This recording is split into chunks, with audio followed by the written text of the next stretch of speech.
俊基现在紧张的不行，整个人都要抓狂了。诺尔在旁边看笑了，直说他就算只是在那喘气，都帅得让人没话说。俊基被夸得有点不好意思，赶紧让他别瞎吹了。诺尔看着眼前这个男人，心里忍不住感叹：这哥们儿连头发乱了都这么帅，简直是不给别人留活路。他已经想好了，今天自己就当个气氛组，等会儿找个机会就赶紧溜了。俊基还是不放心，凑过来小声问：我现在的样子真的没问题吗？诺尔觉得俊基纯粹是瞎操心，就凭他这张脸，哪怕只是坐在那儿发呆，女孩子都会自己围上来，甚至觉得俊基是在凡尔赛，故意等着别人来夸他帅。就在这时，挚友突然出现了，笑着问是不是还带了朋友。诺尔这下彻底理解了，怪不得俊基会陷进去，这颜值简直比爱豆还要顶。俊基整个人都愣住了，半天才憋出一句你来了。诺尔看着这气氛，心里已经有了主意，接下来的事其实很简单。诺尔决定拿出平常心，把挚友当成普通朋友对待，假装对方根本没发现自己长得一般。诺尔笑着打招呼说经常听人提起他。诺尔表现得很客气，他觉得只要自己表现得够真诚，对方就会放下戒备，觉得他是个性格不错的男人。可即便不看周围，他也能感觉到那些刺人的目光，在路人眼里，他夹在这一对帅哥美女中间，显得特别不协调。这种被审视的感觉让他压力山大，但他知道现在绝对不能露怯。诺尔在一旁默默喝着饮料，努力让自己显得自然一点，只要他不尴尬，尴尬的就是别人。挚友突然主动搭话，问俊基是不是喜欢冲浪，还说是在他社交头像里看到的。俊基赶紧谦虚起来，说自己其实水平很一般。诺尔在一旁听着，觉得机会这不就来了吗？这正是他这个气氛组该出手的时候。他立刻插话调侃：你要是算水平一般，那让我们这些一起去的人怎么活？挚友果然被吸引了注意力，好奇地问他们是不是经常一起去。俊基有些不好意思地承认了，这一波神助攻配合得刚刚好。诺尔心里很清楚，在这种局里千万不能敏感，与其等着别人看笑话，不如先拿自己开涮。他绘声绘色地描述起那次冲浪，说俊基穿上潜水服帅得不行，简直就是全场焦点。可轮到他自己穿的时候，那画面简直没法看，就像一头刚从水里爬出来的海象。挚友被这个比喻逗得哈哈大笑，原本有些拘谨的气氛一下子就彻底放松了。诺尔觉得这波稳了，只要表现得足够大方幽默，这种反差感反而更吸引人。诺尔提醒自己该收手了，这种时候当个背景板就行，要是为了博关注一直说个不停，反而会显得很廉价。他低头盯着杯子里的冰块，这种强行社交真的太消耗体力，他现在什么都不想管，只想赶紧回家躺平。好不容易熬到了散场，三个人走出咖啡厅，站在路边准备回个家。挚友转过身问他们：你们接下来打算往哪边走？俊基率先打破了沉默，说自己准备去坐地铁，让大家回家路上多注意安全。诺尔站在路边没说话，看着他们一个个转身离开。这场社交博弈总算告一段落。回到家后，诺尔整个人瘫在床上，只想在黑暗里彻底放空，把白天的疲惫全部卸掉。就在这时，桌上的手机突然震动了一下，屏幕的亮光在黑夜里格外扎眼。他拿起来一看，居然是挚友发来的私信，问他有没有平安到家。原本以为今天已经没戏了，没想到真正的转机竟然出现在散场之后。看着挚友发来的私信，诺尔心里开始犯嘀咕，他突然这么主动，难道是想通过自己去接近关系更好的俊基？他提醒自己要稳住，回消息的语气必须拿捏好，既要显得礼貌，又不能暴露内心的波澜。挚友感叹今天没聊透，还主动约了下次再见。诺尔回了个晚安的表情包，打算就这样礼貌的结束对话，可对方竟然不按套路出牌，秒回了一句，问他是不是这么快就要睡了。这下诺尔彻底坐不住了，通常发完表情包就是聊天终点，他这么穷追不舍，到底是有话要说，还是想打听俊基的消息？挚友轻描淡写的回了一句，只是想找你聊天而已。这简单的几个字却让诺尔彻底乱了阵脚。他坐在黑漆漆的屋子里，盯着手机屏幕，反复琢磨，他到底是什么意思？是想看我出丑，还是在等我表态？如果自己真的陷进去，接下来的局面只会更糟。他突然看清了真相，挚友可能根本就不喜欢他，他只是在享受这种博弈，享受那种被人暗恋的优越感，而自己就像个卑微的小丑，为了他给的一点点回应，就忙不迭的献殷勤。这种把人玩弄于股掌之间的乐趣，才是他真正想要的。诺尔突然觉得自己就像那个卑微的敲钟人，而挚友则是高高在上的女神。这种不对等的关系，从一开始就注定了结局。那些长得好看的人，永远不会明白普通人的顾虑。他甚至开始担心，自己表现出的这点好感，会不会反而成了对方的负担？如果继续这样自作多情，最后只会让自己变得更狼狈。他盯着屏幕看了很久，最终还是打下了那句晚安，亲手结束了这段对话。在事情变得彻底失控之前，他选择了最怂也最体面的方式，那就是彻底逃避。他关掉手机，躺在床上，以为只要不去看不去想，就能保住最后一点自尊。可这种及时止损的代价，只有他自己心里清楚。挚友发来消息问他在不在学校，诺尔盯着屏幕看了半天，最后还是决定不回了。他觉得就算自己玩消失，对方应该也不会在意，毕竟像他这么受欢迎的人，身边最不缺的就是朋友。自己要是太当回事，反而显得有点自作多情。他低着头在走廊里走着，本以为只要保持距离，就能让这段关系自然冷却，可现实却给了他当头一棒。挚友的声音突然从身后传来，还没等诺尔反应过来，他已经一路小跑冲到了面前。这下彻底没戏了，原本想好的冷处理计划，在撞个正着的那一刻，全部化成了尴尬的沉默。看着挚友这副样子，诺尔脑子里只剩下一个词：博美犬。虽然看起来挺可爱，但他总觉得哪里不对劲。毕竟上次他和俊基在一起时，可没这么阳光灿烂，这反差也太大了。难道全都是装出来的？故意在路人面前表现出这种平易近人的样子，这人射演的也太用力了。这下撞枪口上了，挚友直接拦住诺尔，当面质问他为什么不回消息。诺尔这下百口莫辩，刚才明明还拿着手机，现在想躲也躲不掉。他心里暗暗叫苦，觉得这女生简直是个恶女，专门看他这种老实人出丑。可谁能想到，挚友非但没打算放过他，反而还要强行组队一起吃午饭。诺尔现在压力山大，觉得自己这种普通男生跟挚友走在一起肯定会被人指点，于是随便编了个借口想溜。谁知道挚友根本不吃这一套，直接点破他周一向来都是一个人吃。这下谎话被当场拆穿，场面一度非常尴尬。就在这时，一个男生突然从后面冒了出来，语气里明显带着几分质问。挚友倒是淡定，直接介绍诺尔是自己的朋友。这下好了，三个人的修罗场正式开始了。既然白马王子都来了，诺尔觉得自己还是识相点，赶紧撤退比较好。可挚友的态度冷淡的让人意外，随口应了一声就让男人走。诺尔站在原地半天没反应过来，这变脸速度也太快了。结果还没等他缓过神，挚友又突然凑了过来，问他中午要跟谁一起吃，甚至还主动提出要加入。看着他那副自信满满的样子，诺尔彻底没话说了。毕竟像他这种级别的女生，恐怕这辈子都没被拒绝过吧。诺尔现在心里乱极了，挚友随口的一句关心，竟然让他产生了一种不该有的期待。他下意识抓紧了书包带子，努力压抑住内心的波动。他很清楚，像他这样普通甚至自卑的人，如果真的喜欢上这种闪闪发光的女生，只会让事情变得更糟糕。所以他只能一遍遍提醒自己，清醒一点吧，这种心动他根本消费不起。挚友觉得挺意外，俊基这种性格竟然也会跑来参加英语社团。看他那副不自然的反应，心思显然不在书本上。但这可不是什么巧合，全是诺尔在背后搞的小动作。早在挚友入社的第一天，他就把消息透露给了俊基。看着这两个人坐在一起，诺尔心里总算松了一口气，这才是他想要看到的局面。就像下棋一样，所有人都落在了该在的位置上。俊基故意把声音放大，说等会儿要去咖啡馆赶作业。这话明显是说给挚友听的，想趁机约他单独相处。诺尔也很识趣，赶紧找个借口说要去网吧打游戏，想把空间留给这两个人。谁知道挚友突然接了一句，说他也要去。诺尔还在心里盘算着，等会儿去网吧玩什么游戏。结果挚友接下来的话让他整个人都定住了。他根本没打算去什么咖啡馆，而是要跟着诺尔一起去网吧。这下局面彻底失控了，原本以为胜券在握的棋局，竟然反过来被将了一军。诺尔简直不敢相信自己的耳朵，挚友竟然真的要跟他去网吧。他本来想找个借口溜走，好让俊基有机会表现，结果这下反而把自己给坑进去了。看着挚友那副开心的样子，诺尔现在彻底没招了。原本计划好的逃跑路线，竟然变成了两个人的约会。看着俊基脸上的笑容，诺尔心里很清楚，这家伙绝对已经气炸了，只是在强撑面子而已。再看看旁边的挚友，简直就像是在同时拿捏他们两个。要是真的陷进去，最后倒霉的绝对是自己。诺尔赶紧开口打断，问他去网吧到底要干什么。俊基表面上客客气气，心里却根本没把诺尔当回事，觉得他只是个被挚友牵着鼻子走的跟班。诺尔也看透了，两个大男人为了个女生争来争去，实在是有点丢人，干脆随他们折腾去吧。可到了网吧，诺尔一直冷着张脸，挚友忍不住凑过来问，你是不是生气了？诺尔随口回了一句没有，结果挚友直接撇了撇嘴。这下轮到诺尔开始反思，刚才是不是表现得太冷淡了？诺尔觉得很无语，不就是路上没怎么说话吗？这大小姐怎么又开始闹脾气了？挚友兴冲冲的提议要一起玩跑卡丁车，诺尔想都没想就拒绝了，说自己正忙着打晋级赛呢。结果挚友根本不吃这一套，直接搬出俊基来压他，还凑到他耳边一字一顿的复读，非要他陪着一起玩。看着挚友这副不达目的不罢休的架势，诺尔心里很清楚，要是不答应，他肯定会一直缠下去。没办法，诺尔只能点头答应只玩一局。看到挚友那副得逞的笑容，他知道自己又被拿捏了。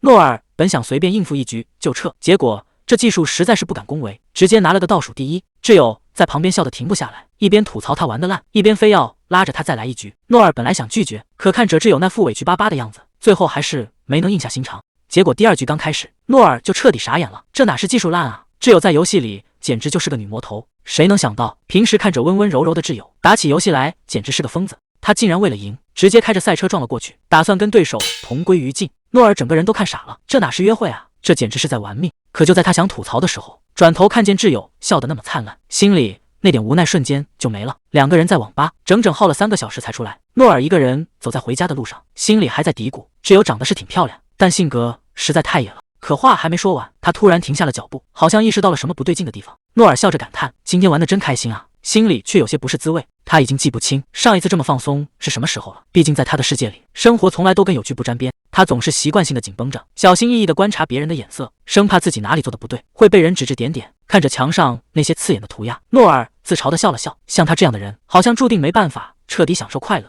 可脑海中全是挚友刚才大笑的样子，他忍不住在想，那一刻的挚友心里到底在想什么呢？诺尔觉得挚友肯定只是玩玩，笑一笑就全忘了，结果到头来只有他一个人还在原地纠结。就在这时，兜里的手机突然响了，是俊基发来的消息。俊基说挚友平时根本不爱玩游戏，接着又甩过来一个重磅炸弹。他问诺尔，挚友是不是喜欢你？诺尔整个人都愣住了，这怎么可能？俊基明明知道这是不可能的事，难道是故意在试探他？现在脑子乱成一团，要是这时候回消息，肯定会露出破绽，还是先回家冷静一下再说。以前只要有人对他稍微示好，诺尔就会忍不住开始自我攻略，一边骗自己说大家只是朋友，一边又贪恋那点暧昧的甜头。可每次只要一喝多，藏不住的感情就会彻底搞砸一切，结局永远是意料之中的难堪。看着脚下的碎屑，诺尔在心里暗暗发誓，这种廉价的诱惑，他这辈子绝对不会再碰第二次。可就在课程结束的一瞬间，看着空荡荡的桌面，他脑子里竟然又浮现出了挚友的名字。难道这次真的又要重蹈覆辙吗？诺尔正盯着手机，是贤秀发来的消息，约他晚上7点去喝酒。为了维持自己合群的形象，诺尔想都没想就答应了，毕竟这种局最适合了一个随和的人设。可还没等他放下手机，屏幕上又跳出来一条消息，竟然是挚友发来的。挚友问他晚上是不是也会去，还发了个俏皮的表情说待会见。这下诺尔彻底愣住了，原本只是想去凑个热闹，结果挚友竟然也在。贤秀大声喊着诺尔的名字，这酒局才刚开始，气氛就已经拉满了。诺尔看着这帮人，心里却在犯嘀咕，之前挚友在网吧出的那档子事，大家好像压根没当回事。就在这时，几个女生主动凑了过来，问能不能拼个桌。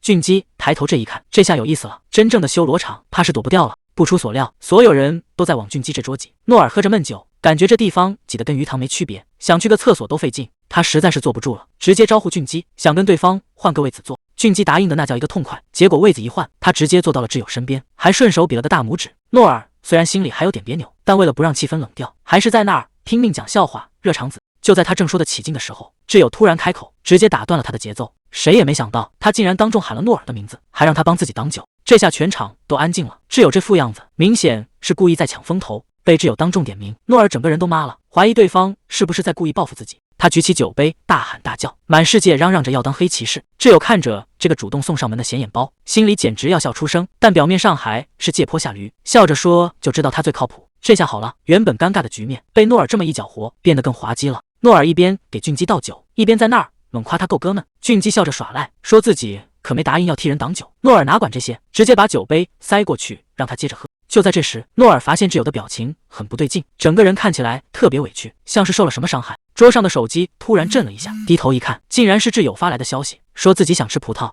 他看着挚友反常的样子，心里直犯嘀咕，这姑娘平时不这样啊，难道真是喝多了？看着挚友发来的消息，诺尔整个人都恍惚了，甚至怀疑是不是酒喝多了，产生了什么美妙的幻觉。还没等他回过神，同事就在对面泼起了冷水，笑话他反正也没人理，盯着手机看什么劲。这种卑微的待遇，诺尔早就已经习惯了，他只能收起手机，强撑着笑脸继续当他的气氛组。聚会很快就散场了，大家互相打着招呼回个家。诺尔一个人走在路边，正打算伸手拦辆出租车，就在这时，身后突然伸出一只手，直接叫住了他。挚友突然从身后拽住诺尔，语气里带着质问，问他为什么要这样对自己。诺尔停下脚步，装作一副完全听不懂的样子，反问他到底在说什么。其实他心里比谁都清楚，像挚友这样漂亮的人，永远不会明白一个长相普通的人，为了守住那点可怜的自尊，到底要表现得多么努力。挚友最终还是松开了手，独自坐上出租车离开。看着远去的车影，诺尔觉得今天自己表现得挺好，至少在最后关头，他维持住了一个平凡男生最后的体面。诺尔一个人走在深夜的街头，打算回家买点啤酒喝闷酒。刚才的聚会让他觉得心里堵得慌，只想赶紧回家。韩律突然叫住了他，诺尔，这一声直接让他停下脚步。韩律开门见山地说，你喜欢挚友吧？这下秘密彻底藏不住了。最蠢的事情莫过于明明已经被看穿了，还要继续演戏。面对韩律的逼问，诺尔知道普通的否认已经没用了，如果这时候说只是朋友，那简直是此地无银300两，瞬间就会秒露馅。真正的谎言得连自己都骗过去才行。他故作轻松的反问，你怎么会这么想？韩律随口回了一句，直觉这下麻烦了。这场心理博弈，诺尔已经退无可退。诺尔这招叫以退为进，他故意把挚友推给别人，还装得特别淡定。他说，我对他没兴趣。可韩律根本不吃这一套，他笑着反问，真的没兴趣吗？这种话其实就是诱饵，听起来越是理所当然，诺尔就越容易掉进陷阱。韩律接着说，挚友那么漂亮、可爱、善良，性格还那么好，这种完美的人，谁都会觉得喜欢上他也是理所当然的吧。这番话听起来像是在帮诺尔解围，让他觉得承认了也没关系。可诺尔很清醒，他知道一旦点头就输了。他看着水面说，挚友确实很漂亮，但那种感觉更像是粉丝在看偶像。我觉得她很美，但并不是那种男女之间的喜欢。韩律没说话，只是静静地看着他表演。诺尔以为这波解释天衣无缝，他顺着话茬点头，觉得总算把这关给过了。可韩律接下来的话让他意识到自己还是太天真了。他说这种借口确实能骗过大多数人。诺尔这下彻底懵了，这女人到底看穿了多少？韩律步步紧逼，喜欢一个人又不是犯罪，干嘛非要拼命否认呢？诺尔还在死撑，说我真的只是实话实说。刚好出租车到了，他赶紧逃离现场，但他心里很清楚，在韩律面前他已经没有任何秘密了。出租车发动了，诺尔坐在后座，脑子里乱成一团。他想不明白，到底是哪里露馅了，才让韩律看出了他对挚友的心思。万一传出什么闲话，挚友会怎么看他？他根本不知道该怎么收场。韩律那句话还在他耳边绕，他说喜欢一个人又不是犯罪，干嘛要拼命否认？他看着窗外，意识到自己跟韩律根本就不是一路人。这种感觉最麻烦，明明心里喜欢，却要装作没那回事。演戏也是有极限的。诺尔开始自我催眠，觉得既然这么痛苦，那肯定不是真爱。画面一转，挚友找到了正在工作的诺尔，说俊基想约他一起吃午饭。诺尔一听，这简直是天助我也，正愁没借口从这儿溜走呢。他一边收拾东西，一边装作无奈的吐槽，说那家伙没我就吃不下饭。可他还没来得及高兴，挚友就反手出了个奇招。他盯着诺尔问，你也没吃午饭对吧？那正好，我们两个一起去吃吧。这下轮到诺尔傻眼了，原本想逃，结果直接撞进了对方的圈套。挚友这下直接摊牌了，他说刚才那些话全是编的，俊基早就吃过饭了。他凑近诺尔问，你总不会为了那个男人拒绝跟我一起吃饭吧？诺尔这下被架在这儿了，他搞不懂挚友今天是怎么了，这种气氛根本没法开口拒绝。就在这时，韩律突然推门进来，语气平淡的打了个招呼。他看着诺尔说，你不是答应了要跟我一起吃吗？还没等诺尔反应过来，韩律又冲他眨了下眼。这下诺尔更懵了，他这到底是在帮自己救场，还是又在演哪一出？韩律一边吃一边说，这顿饭你买单。诺尔一脸不服气，凭什么啊？韩律头也不抬的回答，因为我救了你啊。诺尔这下没话说了，越聊下去自己就越是被动，被人看穿心思的感觉真的太糟糕了。韩律接着调侃道，要不要我帮忙撮合一下你和那个女生？诺尔这才反应过来，原来对方只是把他当成了消遣的对象。在韩律面前，诺尔觉得自己就像个提线木偶，滑稽又可笑。他忍不住摊牌，我可不想成为大家的笑柄。韩律却一脸认真的解释，我从来没想过要取笑你。看着他那副真诚的样子，诺尔心里警铃大作，这女人太危险了，差点就信了他的鬼话。可紧接着，韩律又丢出一个重磅炸弹，他说，如果我说我喜欢你，你也会觉得很困扰吧？本以为诺尔接不住这招，谁知他沉默片刻，低声回了一句，我不会。诺尔自嘲的补了一句，但你还是不会跟我交往吧？韩律倒是挺坦诚，直接承认了这是事实。诺尔一副果然如此的样子，可韩律接下来的话却让他完全没话说了。他说，拒绝你并不是因为你长得丑。这下局面变得更复杂了，到底是因为什么？到了学校，两人还是像连体婴一样坐在一起。诺尔怎么也想不通，为什么这种事总发生在他身上？难道真的是因为自己这张脸太显眼了吗？韩律看着手机，意识到自己似乎成了别人的消遣。就在这时，贤秀突然凑了过来，问诺尔今天有没有空，要不要一起去参加联谊。联谊这两个字让诺尔心里咯噔一下，在他看来，联谊就是一个看脸的战场，每个人都在用魅力当武器，而他这种长相连个盾牌都没有，去这种地方简直就是去当活靶子，肯定会被人笑话。可犹豫再三，诺尔还是咬牙答应了。一听说对方是名校的女生，贤秀整个人都燃起来了，拉着诺尔的手死活不放。诺尔心里其实很清楚，这帮哥们儿压根没把他当成对手，叫上他纯粹是想让他去当个陪衬的小丑。既然不是去竞争的，那也就没什么好怕的了，只要换个心态，他就不会成为别人的笑柄。贤秀催着他赶紧出发。诺尔虽然心里打鼓，但他更讨厌那种因为长相而自卑逃避的样子，哪怕是去当绿叶，他也得硬着头皮顶上去。笔记本上突然多了一张纸条，问他是不是不想去联谊，还说今天要请他吃饭。诺尔还没反应过来，韩律就直接走了过来，当着那个男人的面宣布，诺尔今天要陪他去喝酒。这一招简直是平地起雷，诺尔完全不知道韩律在演哪一出，只能傻傻地站在原地。韩律根本不给他解释的机会，凑近了小声告诉他，别废话，赶紧跟着走。就这样，诺尔在众目睽睽之下被韩律带离了现场。走在夕阳下的街道上，诺尔还是没忍住开口问，韩律是怎么知道他不想去联谊的？难道他是神算子，还是说自己表现的真的有那么明显？不管怎么说，刚才韩律确实是救了他一命。诺尔赶紧道谢，说要不是他，自己真不知道该怎么办。可就在这时，韩律突然停下了脚步，语气冰冷地问了一句，你是在逃跑吗？诺尔一下子没反应过来，整个人僵在原地。韩律盯着他的眼睛，又重复了一遍，我是在问你，你是不是想当个逃兵？韩律突然开始翻旧账，提醒诺尔别忘了答应过要陪他喝酒。韩律一步步逼近，既然本来就是要去联谊见女生，那为什么不能是他？他伸手按住诺尔的胸口，语气里满是挑逗，反正我也长得不赖，跟我在一起你又不吃亏。诺尔心里很乱，他本该觉得这种强硬让人不爽，可现在他根本没办法思考。看着这张近在咫尺的脸，诺尔感觉自己的智商正在直线下降。漂亮女人的杀伤力真的能让男人瞬间变傻。韩律盯着他的眼睛，最后下达了通牒，今晚哪儿也别去，就陪着我。韩律带他进了一家老餐馆，他说自己经常来这儿。诺尔看着周围破旧的装修，还以为是这里的味道好，结果韩律却说只是因为这里够冷清。他熟练的叫了菜，还要了一瓶烈酒。诺尔有点想不通，难道他也喜欢这种地方吗？韩律一边倒酒一边开口，他只是受够了那些盯着他看的眼神。韩律说，总觉得有人在盯着他，虽然说不清楚原因，但那种感觉一直都在。诺尔心里很清楚，虽然两人的情况完全不同，但这种被盯着的感觉，他比谁都懂。诺尔忍不住问他，长得这么漂亮，难道也不喜欢被人看吗？他还以为长得好看的人都会很享受。韩律只是笑了笑，提议先干一杯，两人碰了杯，他直接一饮而尽。诺尔看着眼前的他，觉得漂亮的人连喝酒的样子都不一样。韩律突然开口问他，我是不是很漂亮？韩律感叹说，长得漂亮就是最好的。诺尔也跟着点头，这种天赋确实让人羡慕。韩律接着说，这种本事根本不需要努力，那是老天爷赏饭吃，从出生那一刻就注定了。诺尔一边倒酒一边想，其实他心里比谁都清楚，他和那些帅哥从一开始就不在一个起跑线上，长得好看的孩子从小得到的爱就更多，这就是这个世界最残酷的真相。两人再次碰杯，有些话不需要说透，酒里全都是答案。诺尔发现，平时那些漂亮女生总喜欢说自己不在乎外表，说什么心灵美才最重要，但韩律完全不一样，他借着酒劲把这些虚伪的话全拆穿了。他说那些全是鬼话。韩律越说越激动，如果一个男人说爱女人的内心，那等他变胖长痘的时候，他还会爱吗？根本不可能。诺尔忍不住笑出声，他没想到像韩律这么漂亮的女孩，想法竟然跟他一模一样。他看着眼前的韩律，实在想不通，他在学校为什么要装得那么高冷？如果大家知道他这么真实，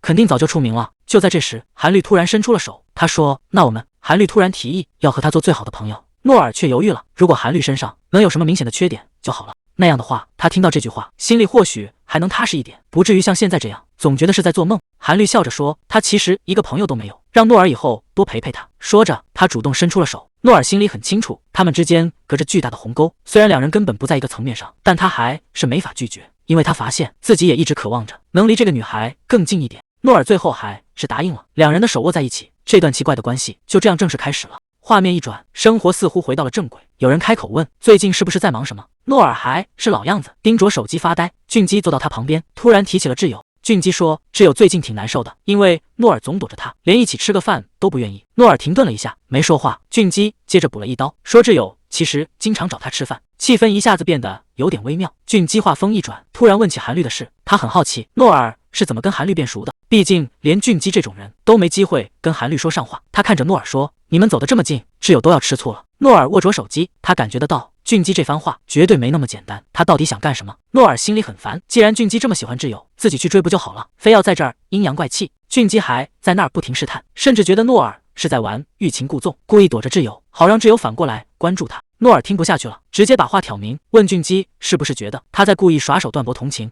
俊基笑了笑没否认，还说男人为了追女生什么事都干得出来，甚至还把手搭在了诺尔肩膀上。诺尔不想再玩这种心理战了，他觉得特别没意思，干脆反将一军，问俊基是不是想太多了，你就这么喜欢挚友吗？俊基这下尴尬了，只能打个哈哈，想糊弄过去。诺尔没再接话，他低头看了看手机，既然这样，那今天就干脆点吧。诺尔最后还是听了劝，当着俊基的面给挚友发去了邀请，问他今晚要不要出来喝一杯。俊基还在旁边出谋划策，说要是两人见面觉得尴尬，他可以中途过去打个圆场，等气氛好了他再找机会离开。诺尔没说话，只是静静等着手机的动静。没想到挚友很快就回了消息，先是问今天是什么日子，还没等诺尔想好怎么编，挚友紧接着又发了一个特别开心的鸭子表情包，说他非常乐意去。挚友答应得这么爽快，完全出乎了诺尔的预料。挚友犹豫了一下，还是把心里的疑问说了出来。他一直以为眼前的这个男人是讨厌自己的。诺尔听完直接愣住了，他无奈的笑了笑，一个长得不好看的男人怎么可能去讨厌一个美女呢？他低着头小声说，你从来没做过任何让我讨厌的事。反倒是挚友有点不好意思了，他总觉得自己有时候挺招人烦的。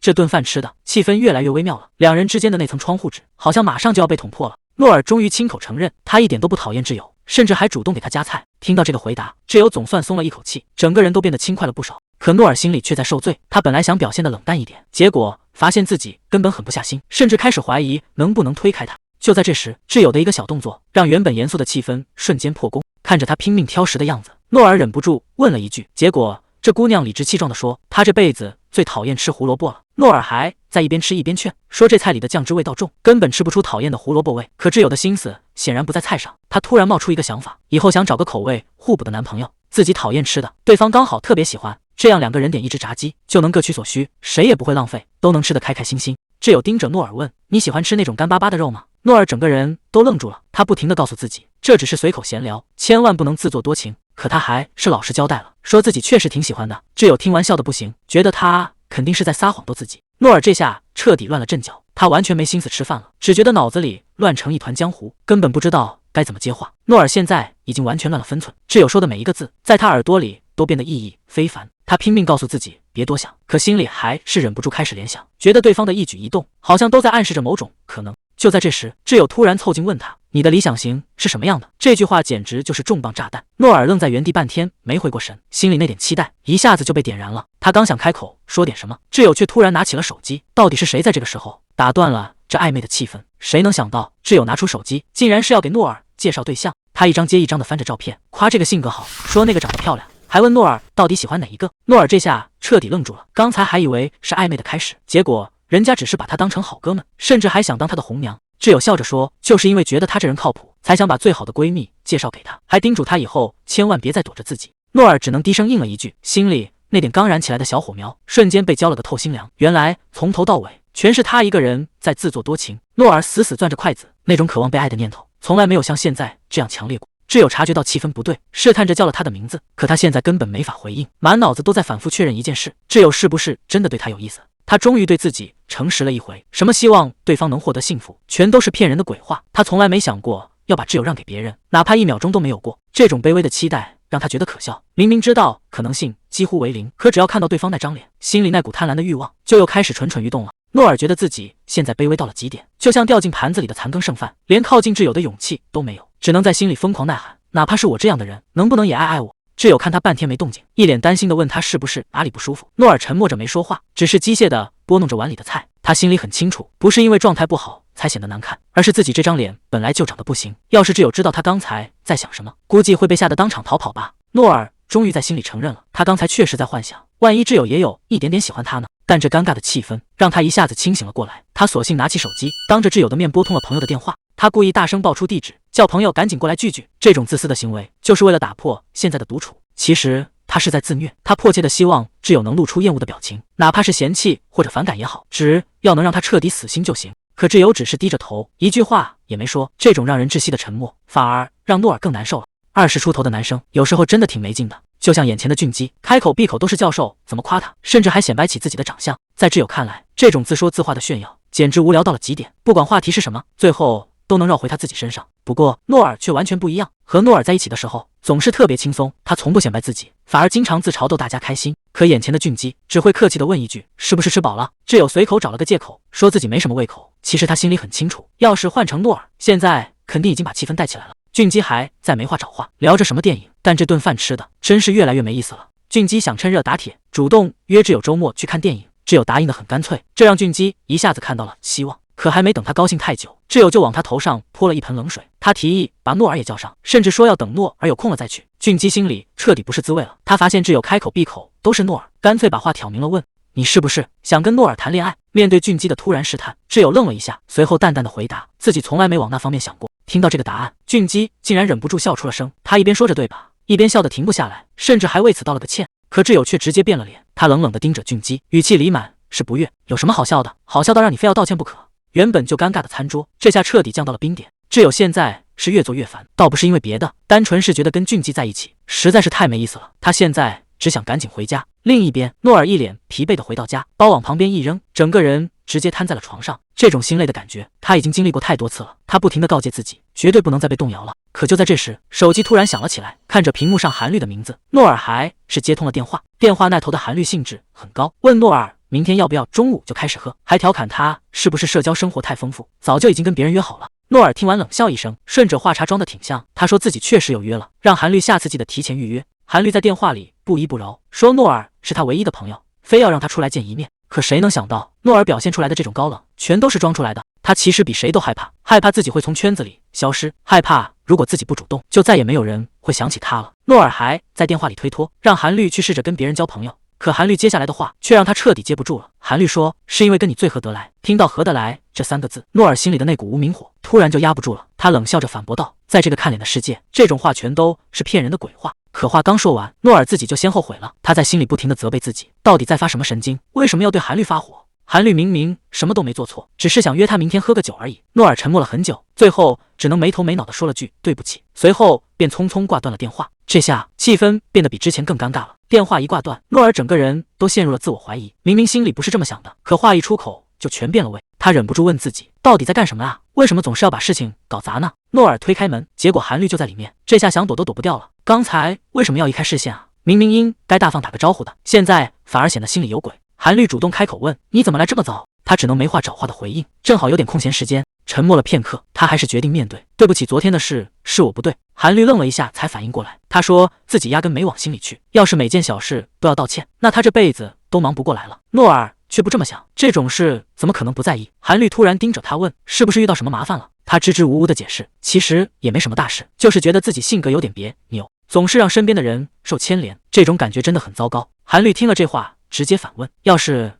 你这种性格都算别扭，那这世上还有正常人吗？诺尔还在那开玩笑，他说人总得站一样吧，要么长得好看，要么心肠好。韩律却没接这个话茬，他沉默了一会儿，突然认真的问了一句，如果我长得很丑，你还会想跟我做朋友吗？这下轮到诺尔犯难了，这种问题简直就是送命题，虽然脑子里全是标准答案，但他却迟迟没法开口。诺尔沉默了很久，最后还是给出了一个扎心的回答，他说可能不会。面对韩律，他不想用那些虚伪的客套话来敷衍，甚至直言不讳，连他自己都不想和那样的自己做朋友。韩律听完反问道，既然这样，那你当初为什么要主动来找我？这个问题让他也陷入了沉思。过了好久，他才看着窗外轻声说了一句，也许只是想证明这世上还有例外吧。韩律说他其实也一样。诺尔虽然没听懂这话的意思，但看着他的样子，心里却莫名的紧了一下。为什么偏偏是自己？为什么要对他证明那个所谓的例外？这些问题还没想出答案，气氛就被突然打断了。挚友推门走了进来，看着空荡荡的教室里，只有他们两个坐在一起。他有些意外的问，你们两个是一起过来的吗？韩律随口解释了一句，说两人只是在教室碰巧遇上的。挚友听完没多说什么，只是淡淡的应了一声。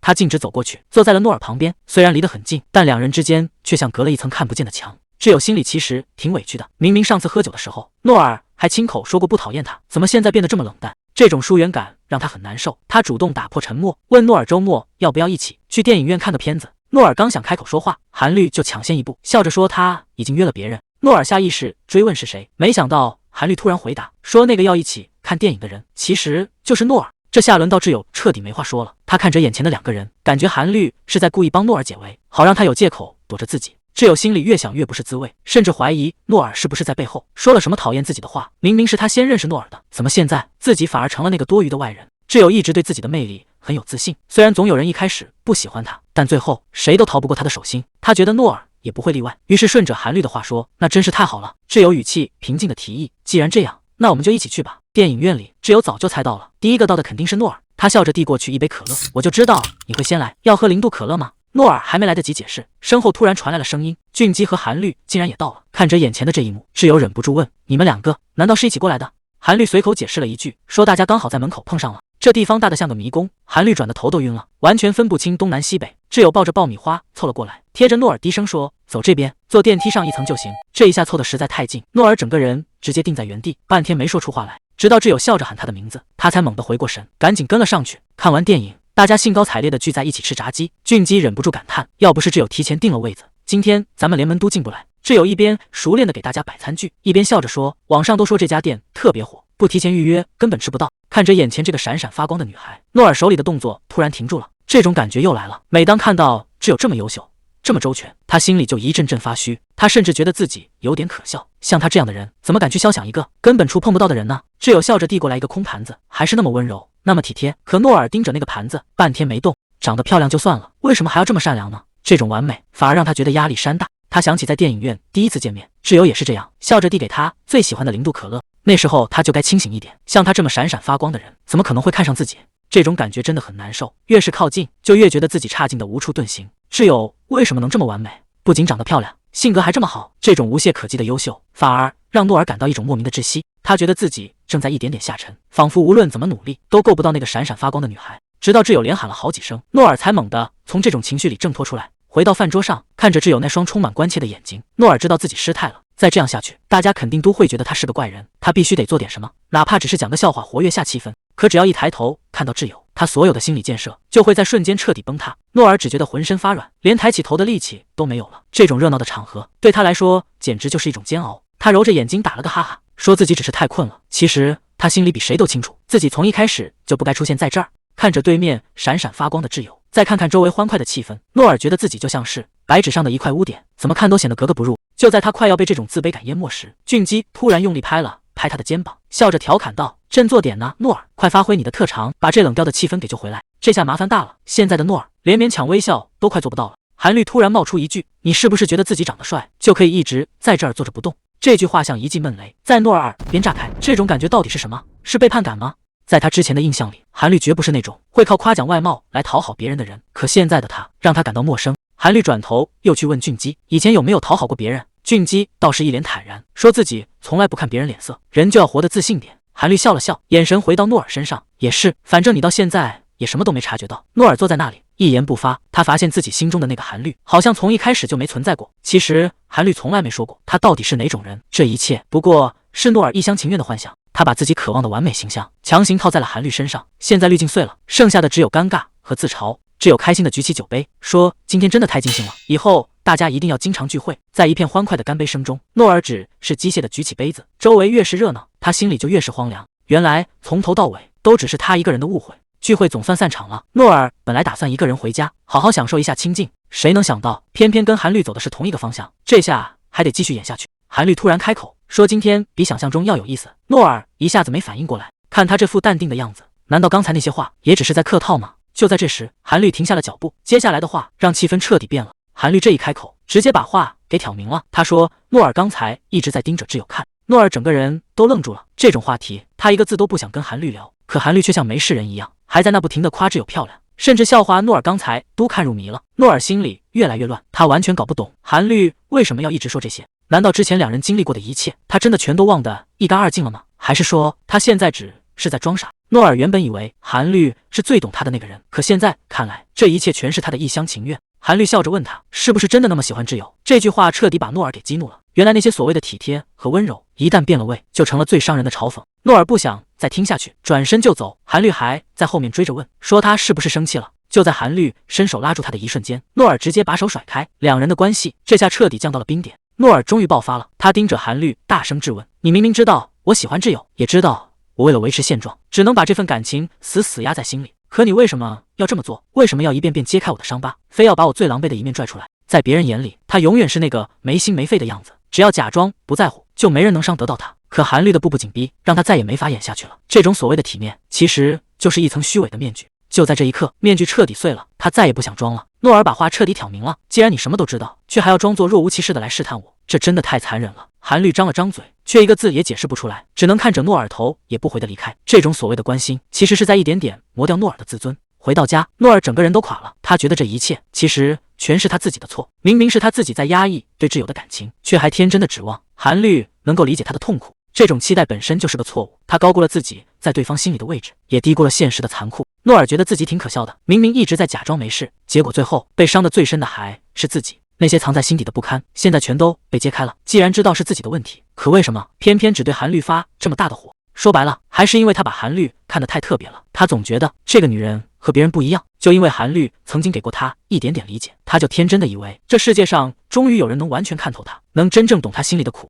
可这种期待往往才是最致命的。可现在看清楚了，诺尔一直都在克制那种不切实际的希望，就怕最后会失望。可这次为什么偏偏大意了？原本保护他的那层壳已经开始裂开了，他必须想办法把这道缝补上，绝对不能再有任何期待，哪怕是对韩律也不能再有例外，因为在他眼里所有人都一样，没什么好期待的。第二天在学校撞个正着，气氛简直尴尬的要命。韩律刚想开口提昨天的事，诺尔却抢先一步，谁能想到他一见面就直接低头认错。诺尔一边道歉，一边骂自己是个彻头彻尾的蠢货，这下把韩律都给整懵了。他说昨天只是在乱发脾气，甚至还说像他这种长得丑的人，偶尔就是会莫名其妙发火。最后他居然还求韩律直接杀了他。韩律一脸无奈地问为什么要杀你，结果这小子居然当真了，还以为自己真的捡回了一命。韩律倒是没计较，随口应了一句，这下诺尔可算是抓到救命稻草了。他赶紧顺杆爬，非要请韩律去喝最贵的咖啡。这副献殷勤的样子，总算把气氛给缓和了过来。韩律笑着调侃他，这又是闹哪一出？表面上两人还有说有笑，可诺尔心里的小算盘早就打得啪嗒响。他觉得做到这一步就够了，只要韩律不生气，以后保持好距离就行，只要不越界，大家还是能像以前一样开开心心的一起玩。诺尔一直在心里给自己洗脑，觉得只要像现在这样，不抱任何多余的期待，大家反而能玩得比以前更开心。只要不把对方看得太重，就不会再有那些乱七八糟的烦恼。他觉得这才是最安全的相处方式。可韩律却突然开了口，他叫住诺尔，想要解释昨天发生的事情。眼看韩律要说出真相，诺尔却在这个时候打了退堂鼓，他直接伸手制止了韩律，根本不给他解释的机会。对他来说，有些话一旦说出口，这种好不容易维持的平衡，恐怕就要彻底崩了。诺尔直接把话堵死了，他说过去的事就别再提了，咱们得一起往前看。这一套一套的大道理，把韩律听得一愣一愣的，根本不知道该怎么接话。就在这时，贤秀突然冒了出来，一把搂住诺尔，开口就要蹭杯喝的。诺尔心里直骂街，这家伙居然默认是他买单。贤秀还开玩笑说，要不是看在兄弟份上，真想跟诺尔谈个恋爱。玩笑归玩笑，贤秀转头问韩律晚上有什么安排，听说他没事，便顺势邀请他一起去喝酒。看这架势，今晚的聚会恐怕又要出什么幺蛾子了。谁也没想到，韩律这次竟然点头答应了。贤秀在一旁疯狂起哄，说这简直是太阳从西边出来，只要他肯露面，今晚的聚会肯定人气爆棚。可诺尔却发现，韩律笑的其实并不开心，那副样子明显是揣着什么心事。不过诺尔很快就清醒了过来，他告诉自己，不管韩律是因为什么，都跟自己没关系了，他也没打算再去深究。到了晚上的酒局，大家正喝得起劲，韩律却主动坐到了诺尔身边，问他是不是喝了不少。诺尔表现得非常客气，随口回了一句喝得正好。这种礼貌背后的疏远，反而让气氛变得更微妙了。借着这股酒劲，诺尔觉得现在的状态挺好，只要不抱任何期待，面对韩律也能表现得很自然。他甚至一厢情愿地认为，这种互不打扰的距离感，对韩律来说也是一种解脱。可韩律却突然翻起了旧账，他盯着诺尔问：“哪有人道完歉就直接走人的？”诺尔还没反应过来，韩律的声音里已经带了委屈。他说：“诺尔从头到尾根本就没打算听他把话说完。”看着韩律那副欲言又止的样子，诺尔心里咯噔一下，他这才意识到，对方刚才拼命想说的，恐怕才是真正的真心话。看着韩律的样子，诺尔差点就要心软了，他的眼神和语气总让人忍不住想把心里话全掏出来。但他立刻提醒自己，越是这种时候，就越不能听，更不能陷进去。既然已经用玩笑把昨天的真心话盖过去了，那就这样吧。他觉得韩律很快也会忘掉这一切。旁边的哥们儿突然起哄，说这简直是美女与野兽的组合。诺尔只能尴尬的应和着，心里却说不出的别扭。看着韩律还得强打精神应酬这帮满身酒气的男人，诺尔心里挺难受的。他知道他现在肯定很痛苦。诺尔举着个勺子，没话找话的问了一句：“长得这么漂亮，是不是也挺辛苦的？”韩律低着头，半天才回了一句：“不知道。”诺尔接着自嘲说：“肯定是因为遇到了他这种烂人，才让他这么难受。”他本想用这种方式把尴尬的气氛给圆过去，可话一出口，他就意识到自己说错话了。果然，韩律直接低头哭了出来。旁边的朋友一看这架势，立马就开始指责诺尔欺负人。这下麻烦大了，诺尔坐在那儿动都不敢动，他怎么也没想到局面会失控成这个样子。韩律终究还是撑不住了，他随便找了个借口说不舒服，头也不回的离开了酒桌。看着他离去的背影，周围的人都在小声嘀咕，说他刚才明明还好好的，怎么突然就变了脸。诺尔坐在原位，听着这些议论，心里像针扎一样难受。他知道这一切都是因为自己，这种时候如果还有谁该追出去道歉，那个人只能是他自己。诺尔猛地站起身，丢下一句要出去一下，就急匆匆地追了出去。这种话亏他们说得出口，长得漂亮就活该受委屈吗？诺尔一路追过来，终于在角落里找到了韩律。看着他落寞的背影，诺尔心里很清楚，这世上根本没有铁打的人，越是亲近的人，冷冰冰的一句话就越伤人。想道歉却不知道怎么开口，这种感觉真的快让人憋疯了。眼看着朋友要走远，这种滋味最难受。诺尔终于低头认错了，他以前总有个偏见，觉得像韩律这么漂亮的人根本不会受伤。可他忘了，言语有时候比刀子还狠。他只顾着心疼自己，却没发现自己正亲手把钉子扎进对方的心里。韩律的一句话让他彻底没词了。他说：“那天你眼里只有挚友。”这种被无视的卑微才是最让人崩溃的。诺尔怎么也没想到，自己竟然成了那个最自私的坏人。韩律终于把心里话全道了出来。他觉得诺尔一直盯着挚友看，是因为自己长得不如人家漂亮。这种突如其来的自卑让诺尔心里那股劲儿一下子散了。他怎么也没想到，像韩律这样的人，竟然也会为了这种事纠结。他赶紧解释，自己压根没觉得挚友更漂亮。可韩律接下来的质问，直接让他彻底哑火了。既然不是因为长相，那为什么眼里只有挚友呢？诺尔最后还是说了实话，因为他确实对挚友有意思。但这句大实话反而让韩律更钻牛角尖了。在他看来，如果自己真的足够优秀，诺尔的目光从一开始就不会移开。诺尔觉得这事儿挺荒唐的，自己明明长得也不帅，可韩律竟然会为了他去跟挚友争风吃醋，这种感觉又好笑又让人满足。韩律低着头小声道歉，说自己刚才太任性了。其实他心里一直有个小心思，就是想听诺尔亲口说一句他比挚友更漂亮。这种幼稚的话他没好意思说，但这种想赢过别人的念头却怎么也藏不住。他后悔自己刚才说了那些重话，怕真的把诺尔给惹火了。看着他这副小心翼翼的样子，诺尔心里那点火气全没了，他感觉整个人都要被融化了，之前的那些不愉快好像从来都没发生过一样。诺尔终于意识到自己刚才的话有多伤人，尤其是听到韩律说他残忍时，他才猛地清醒过来，发现自己真的过火了。可诺尔现在满脑子全是在跟自己较劲，他恨自己为什么这么敏感，为了这点小事就受挫，甚至连情绪都控制不住。他赶紧开口打圆场，说其实韩律没那么过分。可越是这样，他心里就越觉得委屈，甚至有一种想躲起来的冲动。诺尔心里很清楚，自己就是个胆小鬼，敏感又脆弱。他甚至冒出一个扎心的念头，要是换一张难看的脸，再配上这种性格，恐怕在这个世界上根本就没法活下去。诺尔终于说出了心里话，他总是故意装出一副冷酷的样子，其实只是怕自己受伤，却完全没考虑过诺尔的感受。他甚至觉得像韩律这么优秀的人，根本不会被他这种人伤到。可这种想法简直是大错特错。诺尔这下是真的急了，他大声反驳，自己刚才那是真的生气，也是真的感到挫败。韩律现在后悔的要命，他觉得自己搞砸了一切，甚至要弄丢这个唯一的朋友。他一遍又一遍地道歉，承认全是自己的错。这一刻，所有的伪装彻底卸下了。他靠在诺尔怀里，只想以后能互相交心。这种关系从现在起要完全不一样了。韩律靠在诺尔怀里，感叹这次真的太不容易了，所有的委屈在这一刻总算有了出口。可还没温存几秒钟，他突然就变了脸，一边推开诺尔一边发火，觉得刚才那副样子太丢人，非说是诺尔害他出丑。诺尔这下彻底被整不会了，刚才还在不停道歉，怎么转头就翻脸不认人？这女人的心思真是比天气预报还难猜。等到了学校，诺尔心里还是怪怪的，毕竟经历了昨晚那场大戏，现在再见到韩律，总觉得气氛完全不一样了。诺尔正觉得气氛尴尬，不知道该怎么开口，韩律却像没事人一样凑过来，提议一起去教室。还没等他反应过来，韩律就自然地挽住了他的胳膊。这种突如其来的亲近，让诺尔心里美滋滋的，感觉比之前任何时候都要好。可紧接着，他就开始疯狂胡思乱想：普通异性朋友会这样玩手吗？是自己又想多了，还是韩律真的对自己有意思？他越想越乱，甚至开始怀疑是不是只有自己在纠结。就在他快被这些念头整疯时，外面突然下起了大雨。诺尔顺手撑开了伞，狭小的伞下，两人的距离被瞬间拉近。这种微妙的氛围，让接下来的路变得更漫长了。韩律凑到伞下，理直气壮的要跟诺尔一起撑，可诺尔一眼就看到他包里明明就塞着一把伞。被当场拆穿后，韩律一点都不尴尬，反而笑嘻嘻的说自己懒得开，催着诺尔赶紧走。这睁眼说瞎话的本事，让诺尔彻底没招了。明明有伞，却非要挤在一起，这暗示已经再明显不过。诺尔现在脑子里乱成一团，他实在搞不懂韩律到底是在开玩笑还是认真的。挚友推门进教室，发现诺尔和韩律早就到了，他笑着凑过去说：“你们两个每次都来这么早，以后我也要早点来找你们。”诺尔随口应了一声，气氛看着还挺正常。可挚友突然话锋一转，盯着两人问：“你们刚才在聊什么呢？我在门外都听到笑声了。”韩律愣了一下，显然没料到会被这么问。挚友接着自言自语：“要是不记得了，那肯定就是些没用的废话吧。”这下教室里的气氛瞬间变得有点微妙了。诺尔盯着电脑问韩律：“这事儿你是不是忘了？”韩律一拍脑门：“哎呀，我真给忘了。”两人随即开启了互对模式，一个埋怨对方没早提醒，一个吐槽对方就是懒。坐在一旁的挚友看着他们打打闹闹，心里却有点不是滋味，总觉得自己跟他们之间好像隔着一层，怎么都融不进去。其实他挺羡慕这两个人的，觉得他们性格好，活得又成熟又有范儿。挚友试着打破僵局，主动提议说今晚要不要一起去喝一杯，结果韩律头也不抬的拒绝了：“不行，我今晚得去健身。”这下场面变得更尴尬了。韩律要去健身，诺尔也支支吾吾地说自己攒了一堆作业，还有急事要处理。挚友虽然觉得可惜，但也只能勉强笑笑，心里却在感叹今天又是老一套。谁能想到打脸来得这么快？傍晚，挚友和俊基在街上走，大家还在聊诺尔这会儿肯定在埋头写作业，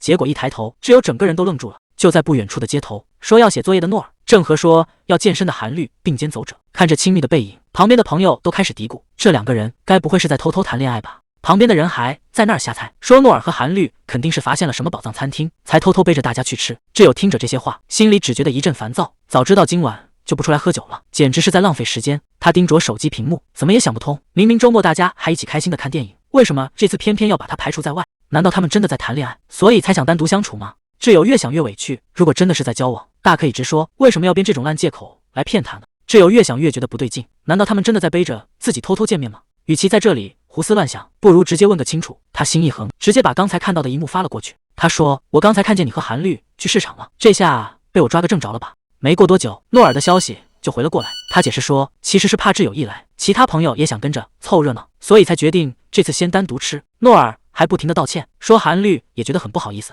希望下次大家再一起聚。挚友看着手机，想起以前确实有过因为他出现而导致聚会规模失控的情况。虽然这个理由听起来很合理，但挚友心里还是有个疙瘩。这真的就是全部的真相吗？挚友正盯着手机出神，俊基突然凑过来问他在干什么，吓得他赶紧把手机扣在桌上。他随口敷衍了一句，说只是在问诺尔一些事情。俊基听完，露出了一个意味深长的表情。挚友忍不住试探：诺尔现在不是正和韩律在一起吗？俊基笑了笑说：他们两个确实有些私密的话要单独聊。这话听得挚友心里更乱了，男女之间到底有什么话是必须单独聊的？俊基还在旁边不停地念叨，说诺尔奇实在女生堆里挺受欢迎的。挚友根本听不进去，他只想知道那两个人现在到底在干什么。他们现在一定玩得很开心吧？满脑子都是那两个人在一起的画面，他们现在一定聊得很开心吧？挚友越想越觉得自己根本不该出现在这儿。就在这时，旁边的男人突然打了个响指，问他是不是快睡熟了。男人看他没精神，想带他出去透透气，顺便去便利店买包烟，还提出要请他吃冰淇淋。可挚友现在心里乱成一团，哪有心思应付这些？他冷冷地回了一句不用了，气氛一下子降到了冰点。挚友心里很清楚，这个男人到底在打什么主意。他已经把话说到这个份上了，对方应该能听出拒绝的意思吧。男人尴尬地笑了笑，说还以为他是困了，才没再继续纠缠。看着热闹的酒局，挚友突然意识到一件事，虽然他身边总是不缺男人，但竟然连一个真心朋友都没有。参加了这么多聚会，认识了这么多人，到头来却连个能说话的人都找不到。他开始怀疑，难道真的是自己哪里做错了吗？挚友沉默着拿起手机，这一刻孤独感彻底把他淹没了。挚友总觉得有些倒霉事总会找上他，哪怕他根本没有恶意，甚至只是因为他的存在，麻烦就自己找上门了。陪朋友买衣服，结果衣服穿在他身上更好看，朋友当场就翻脸了；或者是被介绍给朋友的男友，对方却盯着他看个不停。说实话，他觉得自己明明什么都没做错。这次对诺尔和韩律也是一样，明明大家玩得很开心，他觉得只要付出真心，对方一定能感受得到。但事实真的会如他所愿吗？挚友还是想努力一下，他主动凑过去，想约大家一起去逛街，结果韩律头都没抬，直接找了个借口拒绝了，说要去补什么文案课。这下连旁边的诺尔都听懵了，那不是高年级的课吗？大一新生怎么可能去补课？显然韩律是在撒谎，他到底在隐瞒什么？既然逛街不行，挚友干脆换个套路，直接约诺尔去喝酒。结果这小子还在那装蒜，支支吾吾的想找借口。这下挚友彻底炸毛了，他一把按住诺尔，当场拆穿了他的谎言。别人约酒他答应的比谁都快，怎么到了自己这儿就开始装清高？挚友把话撂在这儿了，今天他绝对别想逃。凭什么跟韩律喝酒就那么痛快，跟自己就玩这一套？说实话，能跟挚友单独出来喝酒，诺尔心里早就乐开花了。但这种快乐没持续多久，他就开始觉得浑身不自在，因为挚友聊的话题实在是太硬核了，从害怕死亡聊到原生家庭，甚至直接问他怎么看结婚。这哪像是普通的酒局聊天？挚友还打趣说，想谈恋爱就像集齐七龙珠，现在才刚拿到第一颗呢。诺尔趁着酒劲儿，终于问出了那个最想知道的问题：你上次谈恋爱是什么时候？谁能想到这两个人坐在一起喝酒，聊的竟然是这种话题。诺尔坦白自己从来没谈过恋爱，本以为会被挚友当成笑柄，结果挚友却说，其实他也是个母胎单身。这下轮到诺尔懵了，像挚友这么优秀的女生，居然也一次恋爱都没谈过。挚友自嘲说，平时倒还好，可每当关了灯，那种孤独感真的挺难熬的。诺尔看着他，心里却突然有点扎心。他没谈过是因为没机会，而挚友没谈过仅仅是因为他还没想好要选谁。对挚友来说，孤独更像是一种体验生活，只要他愿意，随时都能回到人群中心。可现在他却对着诺尔翻起了旧账，凭什么你跟韩律就那么亲近，连废话都能聊半天？这语气听着全是醋意。诺尔还没反应过来，挚友就低声说出了真心话，其实我也想跟你们打成一片。诺尔赶紧打圆场，说大家现在已经很要好了，可挚友却一点面子都没给。他盯着诺尔，一字一句的反驳，不，我们一点都不亲近。挚友一边啃着披萨，一边抱怨大家最近太难约，简直比见大明星还难。诺尔随口对了一句，那是你太闲了吧，气得挚友当场跳脚。其实这顿饭是诺尔专门传的局，他特意把韩律也请了过来。看着韩律小心翼翼的样子，诺尔心里很清楚，昨天挚友那个失落的模样，他实在没法做事。不管，虽然这事办得有点先斩后奏，但为了让气氛缓和，他也只能硬着头皮上了。其实诺尔心里跟明镜似的，韩律倒不是讨厌挚友，只是两人凑在一起，那气氛确实有点尴尬。为了安抚挚友的情绪，他只能揣着明白装糊涂，硬是把这顿饭给传成了。韩律把剩下的披萨递了过去，两人有一搭没一搭的聊着天，看起来倒是挺和谐。可诺尔越看越觉得不对劲，韩律表面上和平时没两样，但这种刻意的客气反而让他心里更没底了。诺尔总觉得气氛不太对劲，挚友还在没心没肺的找话题，问韩律休息的时候都干点啥。韩律淡淡的回了一句，说自己平时基本都在健身。挚友还以为他是真的热爱，结果韩律手里的吸管都被捏扁了。看来刚才那种违和感真的不是诺尔的错觉。韩律现在的状态非常糟糕，他说自己根本不喜欢运动，甚至是在拿命在坚持，就怕稍微停下来体重就会失控。这种近乎自虐的危机感让韩律整个人显得阴沉沉的，他到底在害怕什么？挚友一脸崇拜的说，韩律太酷了，觉得这种拼命的劲头让人佩服。可他根本不知道，这对韩律来说根本不是酷，而是快要让他窒息的枷锁。挚友还在那儿大大咧咧的劝，说饿了就吃，偶尔不去健身也没关系，反正你长得这么漂亮。韩律只是勉强笑了笑，顺着他的话承认自己太执着，但那个眼神里分明藏着一种说不出的压抑。坐在一旁的诺尔看在眼里，心里却越来越发毛。这两个人的对话完全就是鸡同讲讲，根本没在一个频道上。这种表面上的和谐，反而让气氛变得更加诡异了。挚友还在那儿拼命套近乎，又是夸奖又是出主意，想让韩律对自己印象好点。可韩律根本不吃这一套，气氛尴尬的让人脚趾抠地。诺尔实在看不下去了，赶紧跳出来打圆场，抱怨这两个女生只顾着聊天，完全把他这个大活人当空气。他转头就开始挑衅挚友，问他有没有为什么是拼过命。挚友一脸不服气的对回去，说你难道就有吗？结果诺尔直接放了个大招，说自己曾在网吧连战3天2夜，为了不掉线，连厕所都憋着不去。这理由听得人简直想吐。挚友和韩律都听傻了，虽然这话题确实挺恶心的，但原本冷冰冰的气氛总算被这傻小子给搅和开了。诺尔这下是真的听不下去了，他当众开始模仿挚友，学他平时是怎么夸韩律漂亮的，听得挚友整个人都尴尬住了。还没完，诺尔又转头接了韩律的底，说他也没少夸挚友性格好，既然你们这么互相欣赏，干脆以后单独约会得了，别在这儿折磨我这个旁观者。挚友倒是挺大方，直接让韩律以后当面夸他。韩律虽然觉得有点不好意思，但还是默认了这种说法。看着这两个女生笑得这么甜，诺尔才意识到自己这波吐槽好像把自己彻底变成了局外人。韩律半开玩笑的发话了，让诺尔干脆退出群聊算了，反正他跟挚友现在好的不行，以后2个人单聊就够了。挚友还在那儿护着诺尔，诺尔也只能赶紧认怂，说行，都是我的错，只要你们开心就好。可看着这2个女生笑成一团，诺尔心里却突然有点发虚。这画面美得像青春剧，但他却觉得自己像个局外人。如果她们2个真的成了闺蜜，那这个原本的3人行是不是很快就没她什么事了？到时候就算她真的离开，恐怕也不会有人觉得奇怪吧。这种被落下的感觉让他心里真不是个滋味。诺尔一个人走在街头，想着干脆回到以前的生活算了，每天除了学习就是找工作，偶尔在聚会上当个活跃气氛的小丑，然后继续忍受一个人的孤独。明明几个月前这种日子还没什么大不了的，可现在只要想到要回到过去，心里就堵得慌，那种日子真的再也回不去了。就在这时，挚友的一声呼唤把他从那些乱七八糟的念头里拉了回来。他关心地问：诺尔，你没事吧？看着挚友和韩律担心的眼神，诺尔突然意识到有些话也许现在说正合适，躲是躲不掉的，不如就在这一刻彻底做个了断。虽然以前过得挺不容易，但能跟漂亮女生一起玩，诺尔心里还是美滋滋的。这种莫名的优越感让他觉得这日子过得真不赖，原来自己也能和他们成为朋友，哪怕以后再被人瞧不起，只要想起现在的画面，他觉得就足够了。这一刻对他来说简直完美。跟他们待久了，诺尔甚至产生了一种错觉，好像自己长得也还行，但这种自信只是暂时的假象，一旦挚友和韩律离开，他只会摔得更惨。与其到时候没法收场，不如现在就保持清醒，趁早结束这一切。